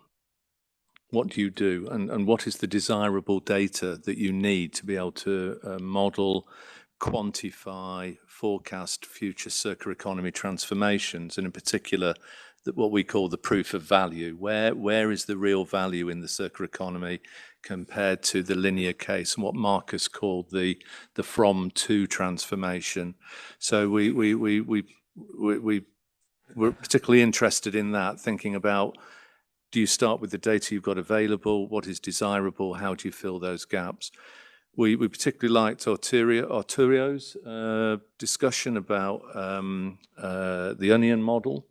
And although currently a lot of the data is for known reasons, is well defined for measuring recycling, I think Arturio made the point about the need to begin to unpack and sort of develop a taxonomy and better data sets for the different circular economy value loops. So we talked about manufacturing, refurbishment, and so on, and so forth.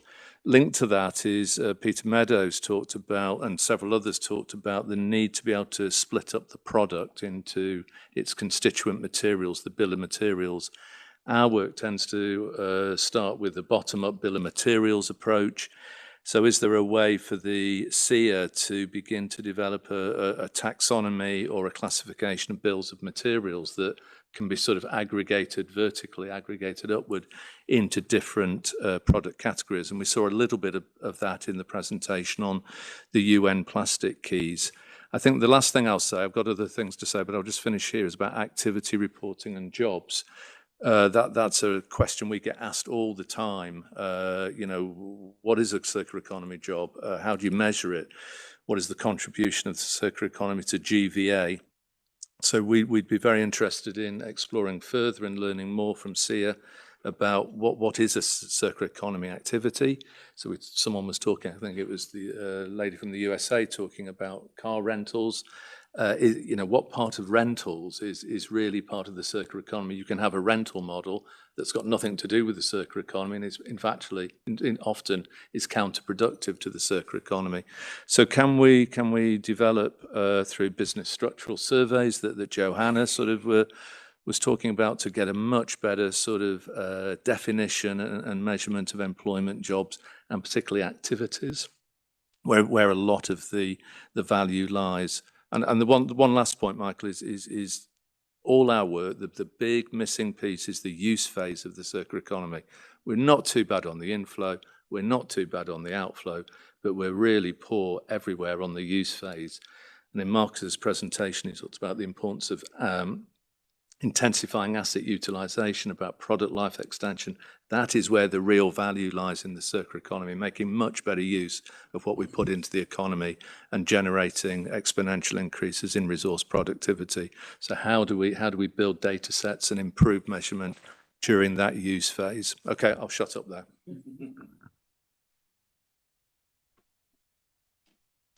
Thank you, Peter. If I may, I would go to Arturo now. And I was considering maybe establishing a short dialogue between Arturo and Valentina about green jobs versus jobs in the circular economy, because I think these are still some concepts where it's not so 100% clear, you know, how they match. So my question to you, Arturo, would be, in the EU monitoring framework, statistics on persons employed in circular economy sectors are used. So we have this indicator, right? And can you briefly explain what jobs in the circular economy sectors are? So how are they defined? And how do you think this is different from the definition of green jobs? Thank you for the question. There are two types of differences. So we do have an indicator of jobs in the circular economy in the monitoring framework of the EU. But these data are not based on, the first difference is that this data is not based on SEEA accounts, it's based directly in business surveys, so they are private jobs. This is the first element, the type of statistical measurement approach, not based on accounting. The second element is the scope is defined in a different way for green jobs and for jobs in the circular economy. Eurostat publishes some estimates of green jobs based on SEEA, based on an accounting framework. And we use as a scope for these green jobs the SEEA Central Framework, Chapter 4, Scope 4, Environmental Activities. Environmental protection plus resource management. All the environmental activities in the SEEA, we record them as green activities, and the jobs there, they are green jobs. For quite some time, there has been this reflection in our community about the relation between the scope of the environmental activities and the scope of the circular economy. I remember some years ago, before the COVID, so these dates before the COVID, discussions with colleagues in international meetings like this one. I think now we have a better understanding. There is a shared, so it's not yet written in stone, but there is a it's taking shape in the collective understanding that things that we saw, for instance, in the presentations this morning by Finland and by France, and things that also have taken shape in the classification of environmental purposes, in the discussions for this classification, is that now we are getting closer to see that for us circular economy is a subset of the environmental activities in the SEEA Central Framework. So the activities that are within the scope of the classification of environmental purposes, that is the same as the SEEA environmental activities. A subset of them can be associated with circular economy, plus a little bit that must be attached on the top that are not activities within the scope of the SEEA as environmental activities, but are or could be claimed to be part of the circular economy. For instance, one example that was not mentioned this morning. This morning, several examples were given by France and Finland, but one example that was not given was about more circular design of products or design of more circular products. This wouldn't be within the scope of the SEEA, scope of environmental activities, but it's part of the scope of the circular economy. So some extra bits and pieces would have to be added on the top of the scope of the SEEA central framework, but the basic idea, the simplest idea would be to consider it a subset of the environmental activities in the SEEA central framework. So these are the two differences for the data that Eurostat publishes for circular economy, for green jobs, is the accounting approach or not, and is how the scope is defined. Thank you.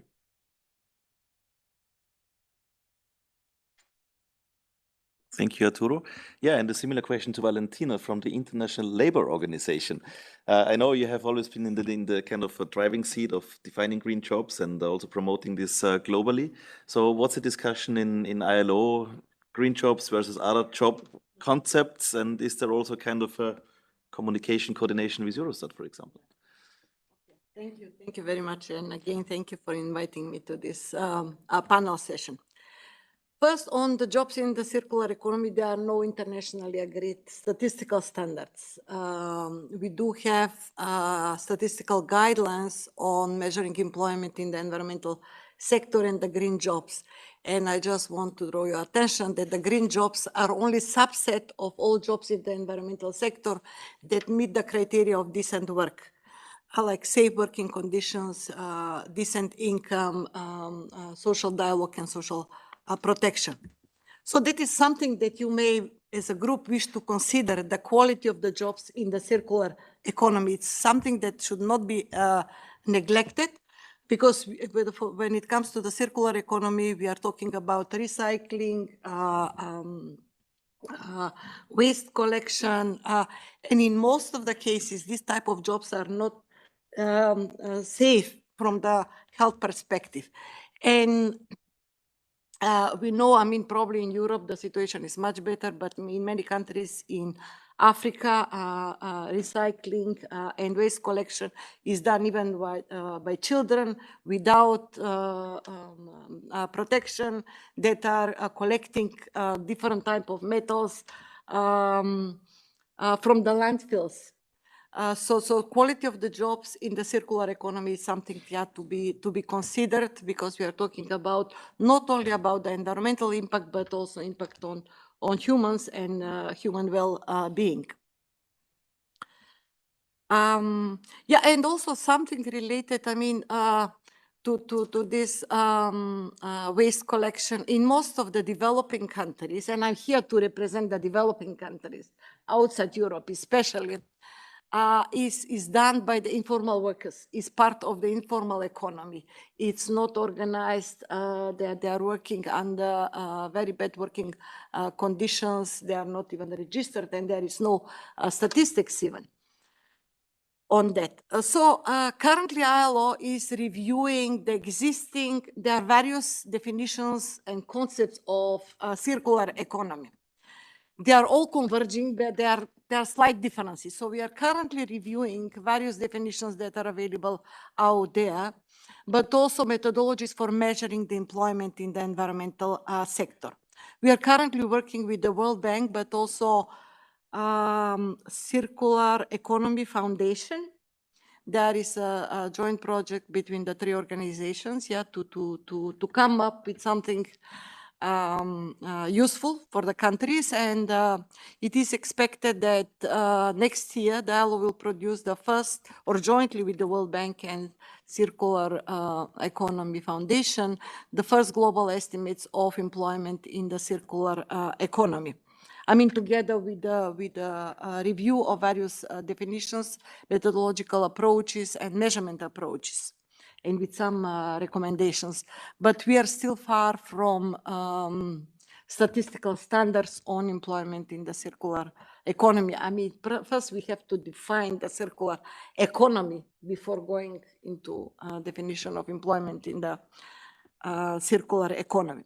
So I would like to make two set of comments or thoughts, my personal views on the definitions and on the differences between the employment in the circular economy and the environmental sector or green economy, but also on the measurement approaches that have been presented and discussed this morning. When it comes to definitions, personally, I'm a bit in the clouds or in the fog, if you wish. We were talking about the environmental sector, green jobs, green economy. Now we have a circular economy, but we have been talking also about the shared economy, bioeconomy. So there are a lot of new layers of environmental under the environmental chapeau. And I don't think there is a really clear, there are clear boundaries between these different concepts. So I think we need to do some more work to bring some more clarities when we are talking, because I think very often they are used as synonyms, but although they mean different things. And from the presentations and discussions today, we have seen that there is no even agreement on what goes where. So when it comes to the employment in the environmental sector and green jobs, I mean, the primary criteria was the main purpose of the production. I mean, it's the green jobs or jobs in the environmental sector are defined as jobs whose primary purpose is to reduce the eliminate pressure on the environment or to make more efficient use of natural resources based on the SEEA accounts and the classification of environmental activities that make distinction between environmental protection and resource management. So when it comes to the jobs in the or employment in the circular economy, there seems to be some overlap, but also that circular economy goes beyond a classification or a scope of the environmental activities. Another thing is that the green economy was promoting the shift from brown industry, polluting industries, to new industries, like shift from energy from coal or to renewable energy,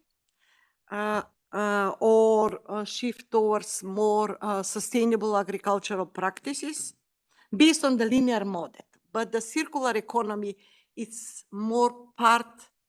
It doesn't exist. It's not transition to a new economic activities. It is part of the existing activities because the focus is really on making better use of what is, or better use of what already exists, improve durability of the products, and use the waste as a resource. I think another thing that probably should be taken into account, the distinction between the production or output of the circular economy for the market and for own consumption.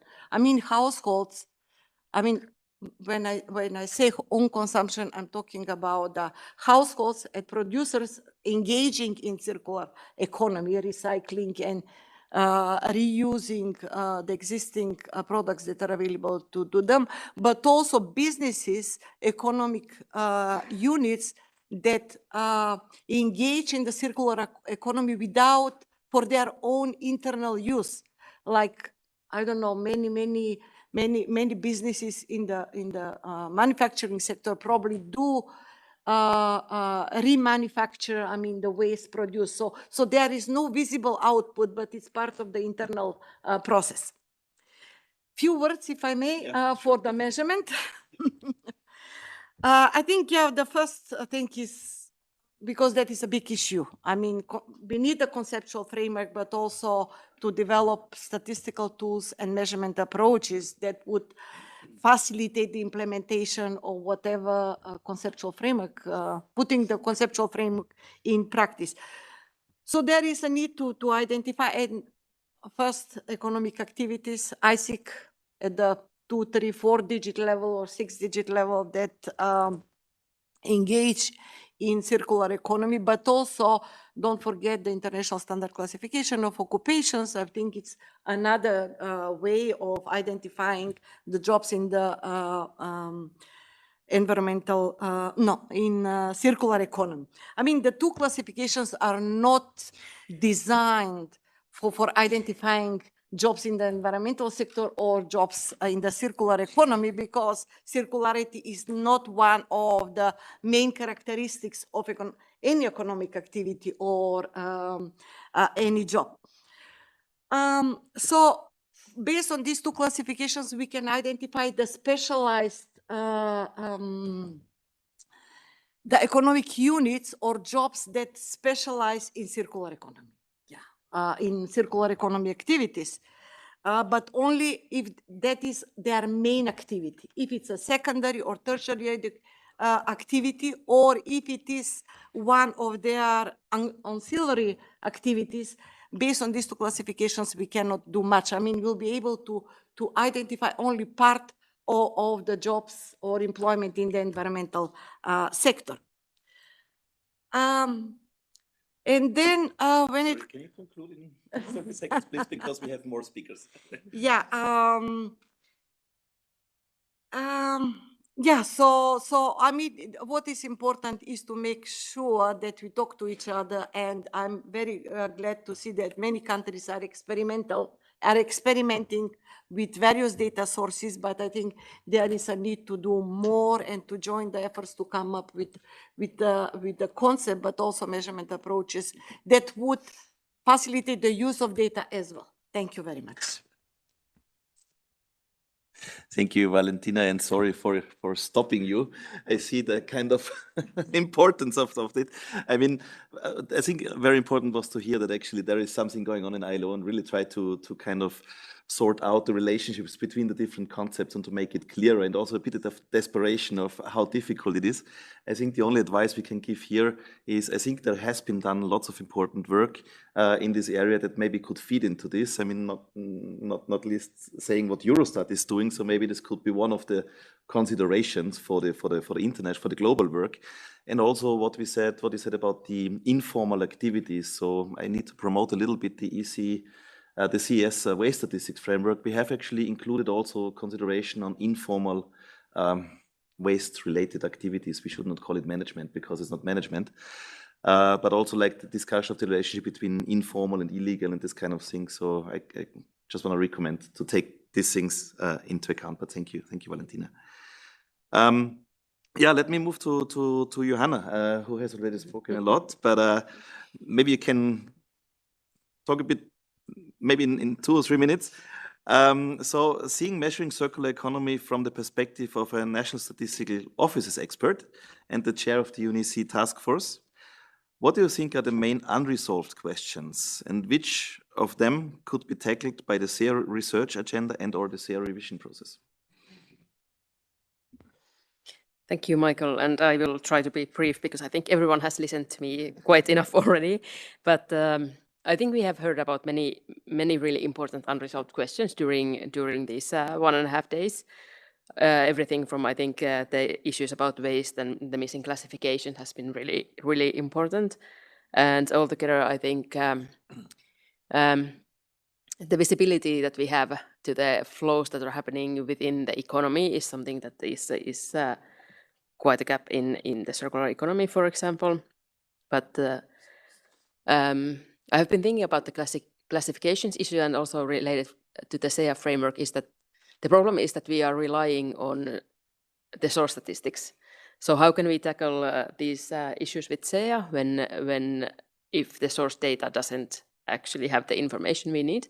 So I think one thing that is included in the SEEA research agenda and plans is is to also keep going the good cooperation also with the classifications people, and also promoting the sort of things that we need in that arena. And then also one thing that I think hasn't really been discussed that much yet, that I would also like to bring to the discussion, is that we have seen many good examples on how to disseminate the SEEA data to provide information on several topics regarding circular economy. And I think this is something that's really important and could maybe even be explored more, is to provide these examples on how can we make the most value added of the accounts that we already have, instead of maybe building more new data, because I think we are all working with diminishing resources and we have quite a lot of good information available already. So what are the sort of things that we can easily do, and how to disseminate the accounts in a way that can also serve our circular economy monitoring, and also to focus on what are the primary issues that we can solve with SEEA, and then to prioritize that what will we perhaps give to the other entities then to maybe monitor for us.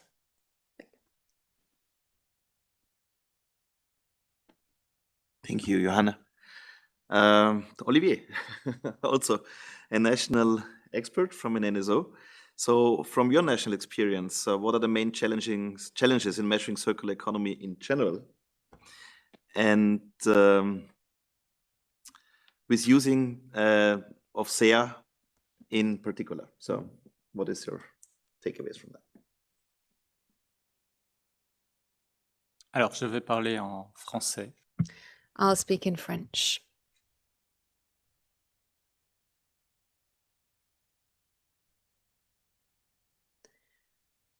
I'm already quite pleased with this meeting because I see that we are making progress. First of all, we were pleasantly surprised to see the guidelines presenting the 4 principles of the circular economy, whereas in the past, when we talked about the circular economy, we honed in on the statistics of waste alone, and now we see things in a broader sense. We're starting to have a conversation and to harmonize our definitions. I think thus far we have shown an interest in moving from waste statistics to waste accounts. And this enables us to enhance the quality of those statistics. That's the first use that I would note when it comes to environmental accounts. A second use now was during the session that I chaired. In other words, the stress that we placed on socioeconomic opportunities. And this is reuse. We were talking about the reuse of existing statistics. And we looked at to what extent within accounts, environmental goods and services, well, if we couldn't extract information from the circular economy there, now we said that there are still challenges that remain because the definitions are not the same. But I think all of this is quite feasible in the field of statistics. And this leads me on to the questions raised about the challenges. I think there are 2 major challenges for statistics institutions. Firstly, we have the issue of resources. And if we can base ourselves on existing accounts and existing surveys, such as the GSS survey, it's a lot easier to add some products which fall under the scope of the circular economy. It's easier to do that rather than devise a new survey. Of course, the problems with that are having the resources to conduct such a survey. So the extension work done, whether it be on classification of products or perimeters based on existing accounts, I think would be a good solution to overcome the resources challenge. Now, another challenge we face in the circular economy, we have the pillar of waste management and waste recycling. We also have socioeconomic opportunities. As Arturo has mentioned, they have the issue of the eco-design, which is still missing. And here we're not just dealing with an issue whereby surveys are lacking, but I feel that there is a difficulty encountered in collecting relevant data from stakeholders. How can we ask a question? How can we ask a company to estimate the number of jobs in eco-design or the added value of eco-design activities on the product they're going to develop? Very often companies just can't answer that question.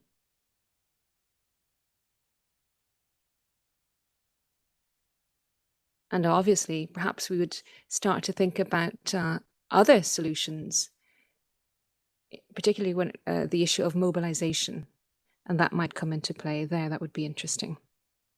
So that's what I wanted to share with you.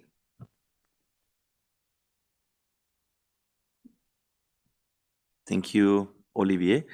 Actually, as next on my list had Ludmilla, but I think you already explained very clearly what the situation is in Moldova. So I skip you for the time being, and we come back to you later if that's okay.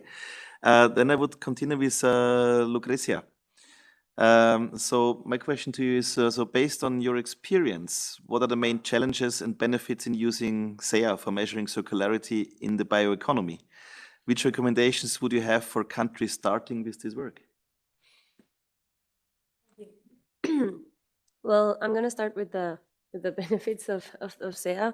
I think it's a very good starting point, having the environmental accounts for a country, because it gives you this basic set of information that isn't statistics anymore, but integrated data sets of physical and monetary information, and the fact that is like in the same classifications and congruent with the SNA. It gives an easy comprehensions of these interrelations with biological and circular economy and all these kinds of things. So I think it's a very good baseline.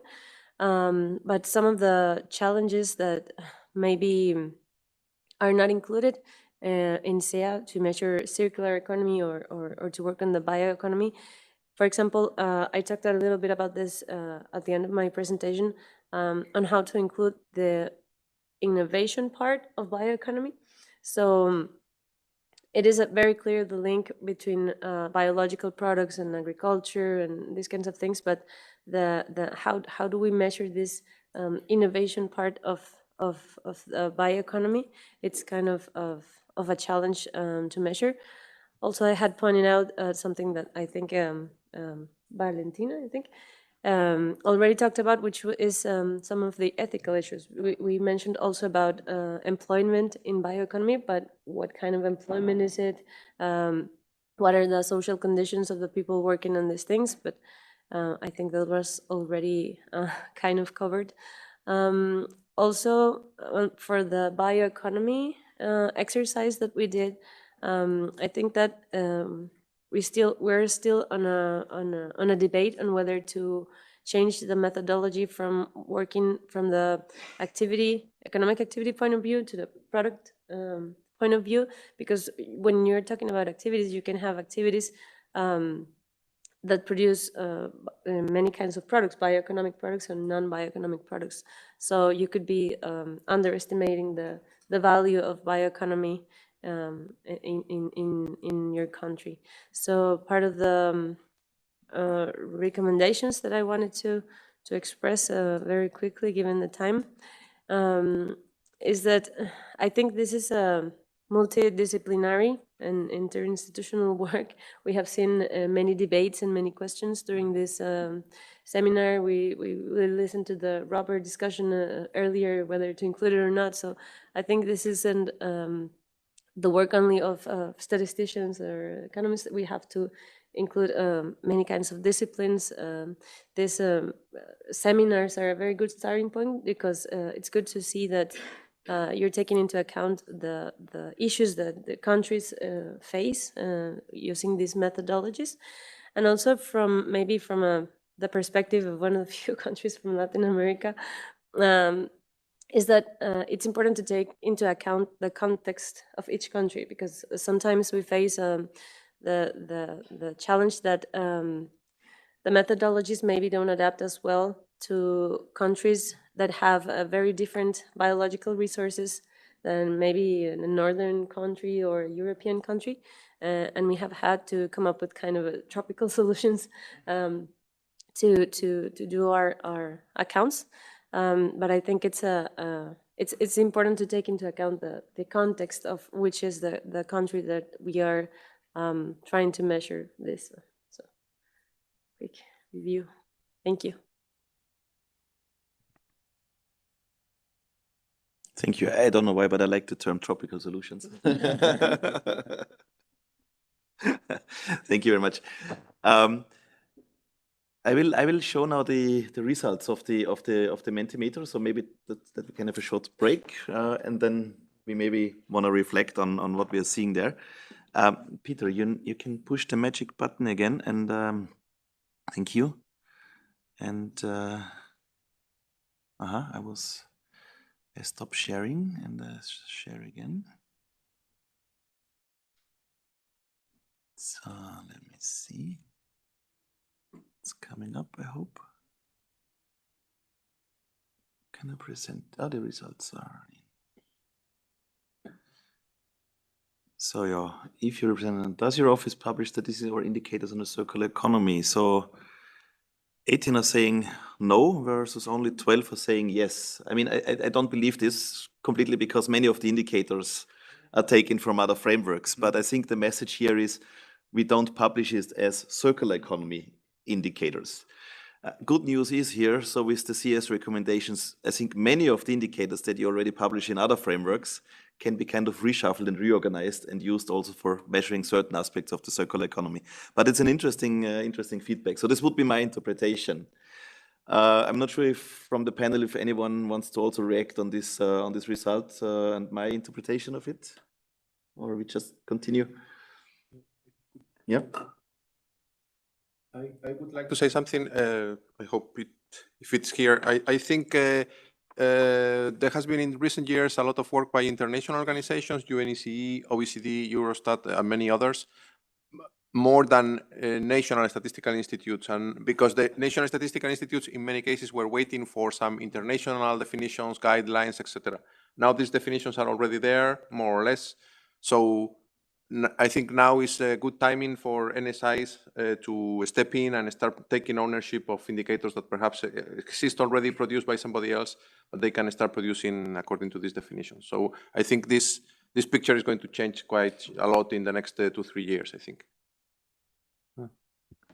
I could also add one, just an idea from the National Statistical Office point of view, is that it might also be possible that, for example, in the Statistical Office webpage, there is no technical solution for these indicators. You can publish maybe just statistics, and it might be some other entity that then collects the circular economy indicators, because the statistics are there.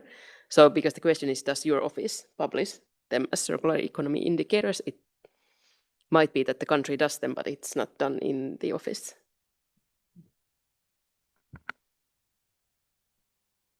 Okay, thank you. Let's see what we have in the next, if I can. So this was a free text question, so it's difficult now to classify here kind of on the spot. But so the question was, which important aspects of a circular economy can currently not be measured with SEEA? And there is a list which is, I think, also important for our work, future work on developing the guidelines. I just read out a few of them so that we also have the interpretation, construction, share economy and rethink, reuse, prevention, then social aspects, for example, social breakdowns of employment in a circular economy, circular product design, product reuse, remanufacture, no reuse and repair. I don't know. Quality of materials. We have discussed this. Circular designs of products, which is a recurring item. I'm not sure if I can scroll down here. Yeah, I can. Again, design, behavioral aspects. Households with good intentions that use each other's secondary goods. So I think there's a little bit related to behavior. Recycled plastics and other material, social impact, social aspects, sharing economy, behavior. Yeah, so it's an interesting list. I think we don't need to further discuss this, but I think it's also good for everyone to see what the group thinks, and I think we can use this very well for our upcoming work on developing the guidelines. This is now more related to the future. So where do you see an opportunity in the SEEA revision to be able to measure important aspects of a circular economy which currently cannot be measured? So I just pick a few here. So commonly agreed product material intensity coefficients as complementary, including reuse. Coding systems, harmonizing the codes across the products and waste flows. If you're aiming for recycling waste and using the products again in the economy. Include statistics and upcycling. Then the question above is use of classifications of environmental purposes in EGSS and then expenditure accounts. So it's a lot related to classifications. Include statistics on refuse. So people choosing but not to buy stuff to be environmental friendly. Okay, it's a difficult one. The CEP, waste classification, physical account for produced assets. Okay, I'm not sure if everything can be really covered by a SEEA revision process, but I think these are interesting challenges that we also can take note of. Okay, but we will come back to this later in the panel. And I think the last question was the one where I said we're gonna skip that for today. Yeah, so this is which of the indicators or indicator themes are already published. This cannot be read, and not even I can read this, but this is an important input into our further work. I would like just to thank all who contributed to this question. Peter, can I ask you to push the button? Thank you. So we're on screen again. Yeah, so I have now a short closing round with the panelists, and if time allows, we can of course also ask the audience some questions, but let's see how far we can get. So maybe I can just start from Lucrecia and then go around. If you could just very briefly let me know.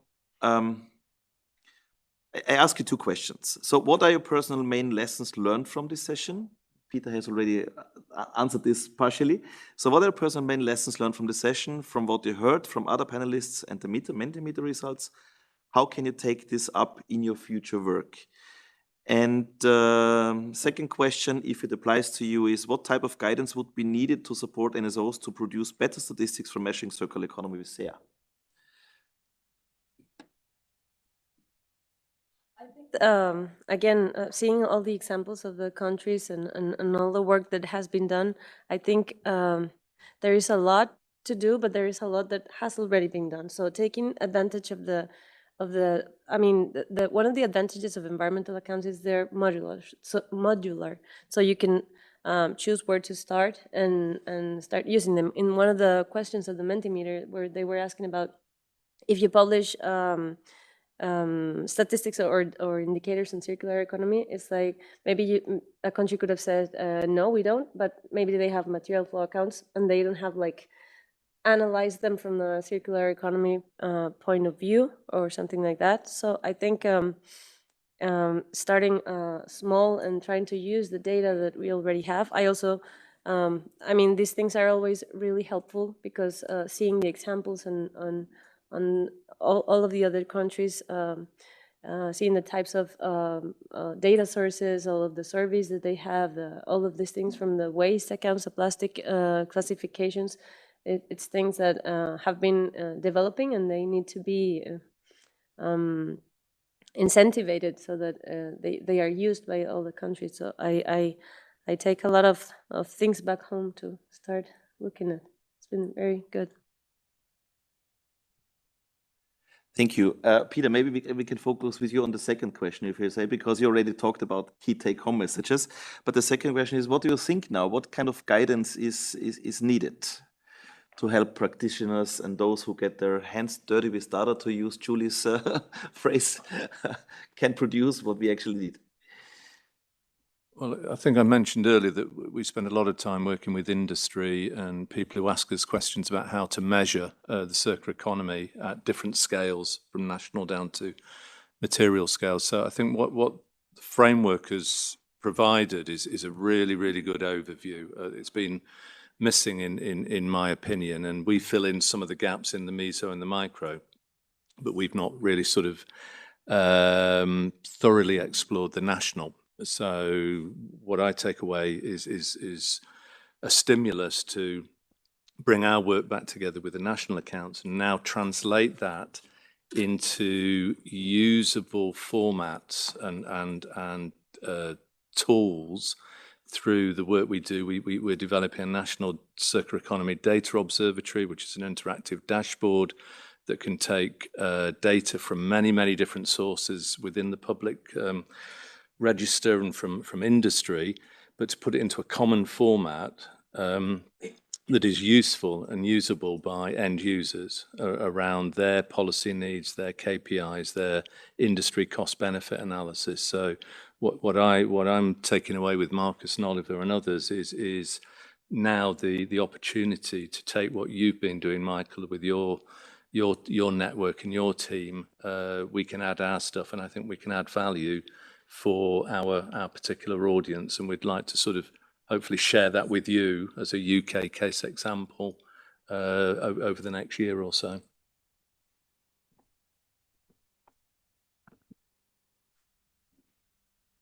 Thank you. So, Valentina, I know you have not been here all the time, but what are your key takeaways from what you have heard in 2 minutes? Thank you.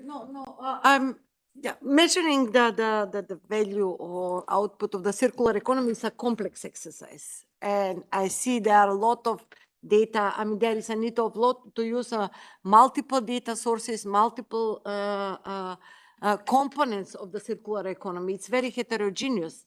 So I think the countries, need to be very innovative in finding a way to make the best use of whatever statistics is currently available. And I'm very pleased that a huge progress has been made. I mean, it's well beyond my expectations. I expected that there is almost nothing, but many countries are doing very well. But I think there is more to be done. Of course, we should not come up with the new surveys. The first step is to make the best use of the existing data sources and existing data. It might be a question of repackaging the existing indicators.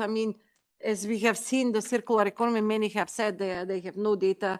I think it's the term is not as yet well established, probably, at least at the NSOs. Thank you. Thank you, Valentina.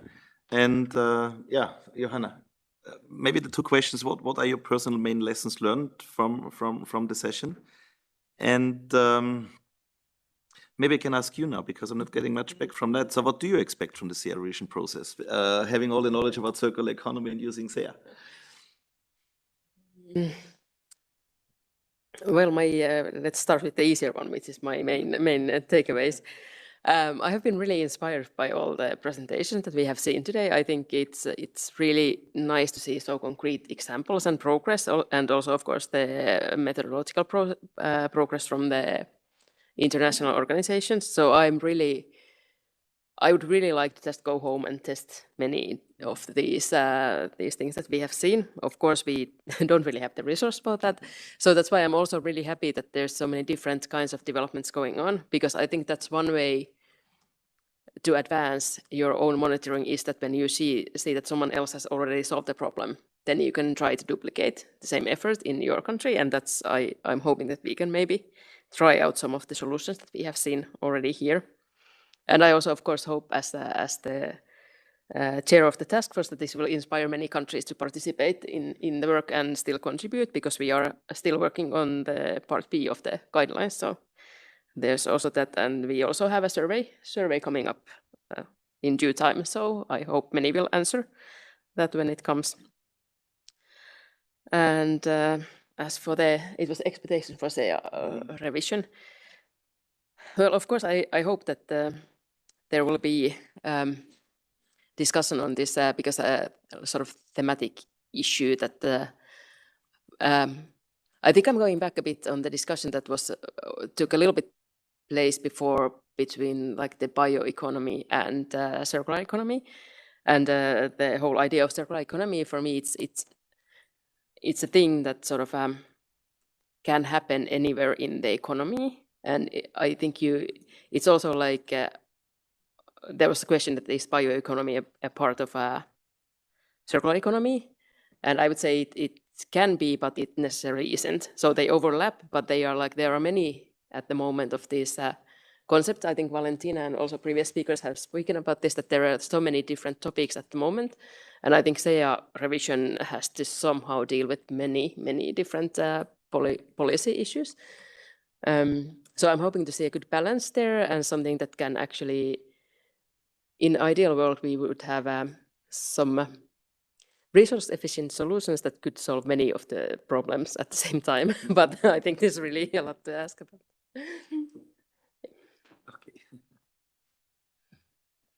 Yeah, Johanna said a very important thing that I was about to say. The next step in the work on the CS guidelines will be to send a survey to countries. We will send it to the heads of statistical offices, but you are the colleagues working on it, so please, you can voluntarily contribute to this. So you're all invited to do so. So we send it to the head of offices, but you will receive an extra email because sometimes it gets lost somewhere in the chain of command. Okay, Olivier, maybe similar questions to you. So what are your personal lessons learned from this, and anything for the future wish list? Donc, je vais continuer en français. I'll continue to speak French. The lessons that I would draw is that, on the one hand, I see that there's a need to work on this topic amongst decision makers. There's an interest in statistical institutions to work on the topic, so there's agreement on this. Now, as I've said, there is work that has been done internationally. There are in particular the guidelines which can be used, and the new classification that can be implemented. And so what I take away from this is that there is indeed a will to move forward on this topic. So let's begin. Let's do it. There are pilot projects that we've seen that are undertaken by several countries. And in the future, what I would like to see is that these don't just remain nationally developed pilot projects, but rather that we can move towards an international harmonization. We had mentioned that there's still some need for work to be done on the harmonization internationally of the classification of waste. And we see that there are still some differences relating to activities, whether or not they're included in the circular economy, for example. Now, of course, every country can use its own definitions if it wishes to do so, but what would be of interest is to achieve some comparability between countries, and I think that would be an international exercise that would be useful for experts to engage in, sitting around the table in order to harmonize what we're doing. We've worked on environmental accounts, we've already worked very well on other accounts as well, so let's do it now for the circular economy. Thank you. So yeah, let's move to Arturo in this last round. So I'm also asking your personal takeaways and expectations from the future, be it a SEEA revision or be anything else that is realistic. Thank you. About the takeaways, I think it was very interesting, the seminar so far, this part of the seminar about circular economy. I think we are moving forward beyond the sort of the most straightforward indicators about circular economy are about the recycling, about waste, about the material flows in physical terms. And we are moving forward from the most basic indicators in two ways, at least. I saw these days that yesterday and today, for instance, we are focusing still on material flows, but one particular case, that is the plastics, that is particularly difficult to measure. So when we are getting specific and something more concrete. Another area that I see is new and is getting developed is about the relation with the GSS, indicators about jobs in the circular economy sector or exports or investments, or the relation with the bioeconomy or with other of these types of economies. As regards what type of what I see coming, I think we are going to see more. My crystal ball is that in the next 2 years we are going to see more fully fledged guidance for countries on how to use EGSS and expenditure accounts to measure circular economy, to measure investments in circular economy, for instance, or jobs in circular economy. We are going to see more concretely how to apply the existing accounts for the countries that have these accounts to measure circular economy. And I think there can also be economies of scale to apply similar such solutions also for climate change mitigation, for bioeconomy, for biodiversity. So it's possible to create a sort of a virtuous cycle in which the countries that have these accounts, EGSS, expenditure, EPEA, can use them to produce new data for circular economy and for other such economies. And at the same time, this will create an incentive for countries that do not have those accounts to start producing them. And that it's possible to produce this information also about climate mitigation and other such things that are also in quite demand. And in a way that we create economies of scale, so we can produce more information in one go with one solution. I hope this is what is coming. Thank you. Thank you, Arturo. And Ludmila, last question to you. So what are your key takeaways and what are your expectations?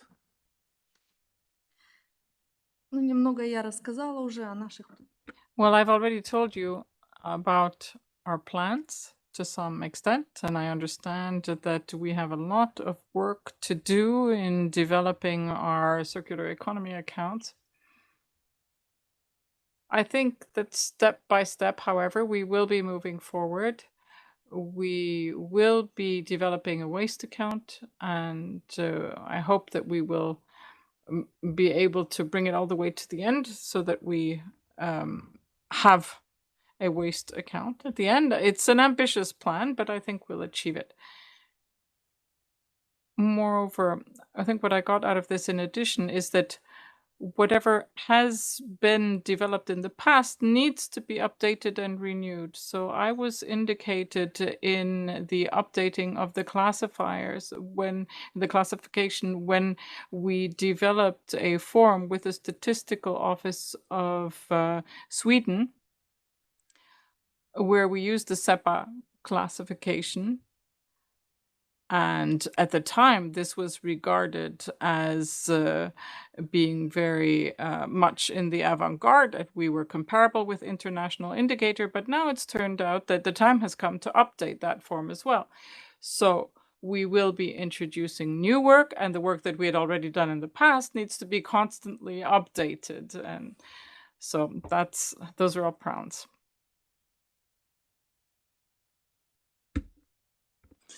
Thank you very much. We have 7 minutes left. It will be very difficult for me to wrap up, but I want to ask, is there anyone in the audience who would like to say in 1 minute, what are your personal key takeaways and what would be your recommendations? So who is first? Julie. 1 minute. Thank you. I think the key takeaways for me and also for where our work in the States is going is with the update of the SEEA and contributions to that. And I think what I'm concerned about is that I was on the editorial board for the SEEA, just so folks know. We divided it up into 3 volumes, and we had one volume being the applications. And I'm wondering whether we need to think about either having SEEA manual for circular economy, SEEA manual related to climate change, and do it a little bit policy-wise, rather than trying to expect all of these policy topics to be in the revision of the SEEA. So I think we have to be realistic in how we think about that. And we took a solution in 2010 maybe we need a different solution now. We have, there's lots of opportunities. Let's think about it. Thank you.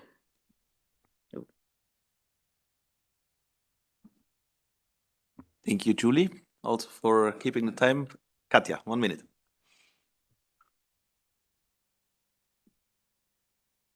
Just 1 minute. Important topic. I just would like to support Julia when we are talking about policy and SEEA. Just last week, we had a good meeting with Uruguay, and so we received a request from Uruguay Minister of Environment to support them to talk to policymakers and explain how SEEA can, why SEEA is important, how SEEA can support circular economy. So they don't ask for a technical support, but they ask for a discussion, you know. So we are planning to have a regional, maybe webinar for in Latin America and the Caribbean. And by the way, Costa Rica, I really want to talk to you. The same request, the same request I think we received just during this seminar from Central Asia, from some countries of Central Asia, let's say. So again, it's a good topic to discuss with our regional office, with our colleagues from the region. So we see that many countries still need support with the policymakers, you know, to explain why SEEA is important. I'm done.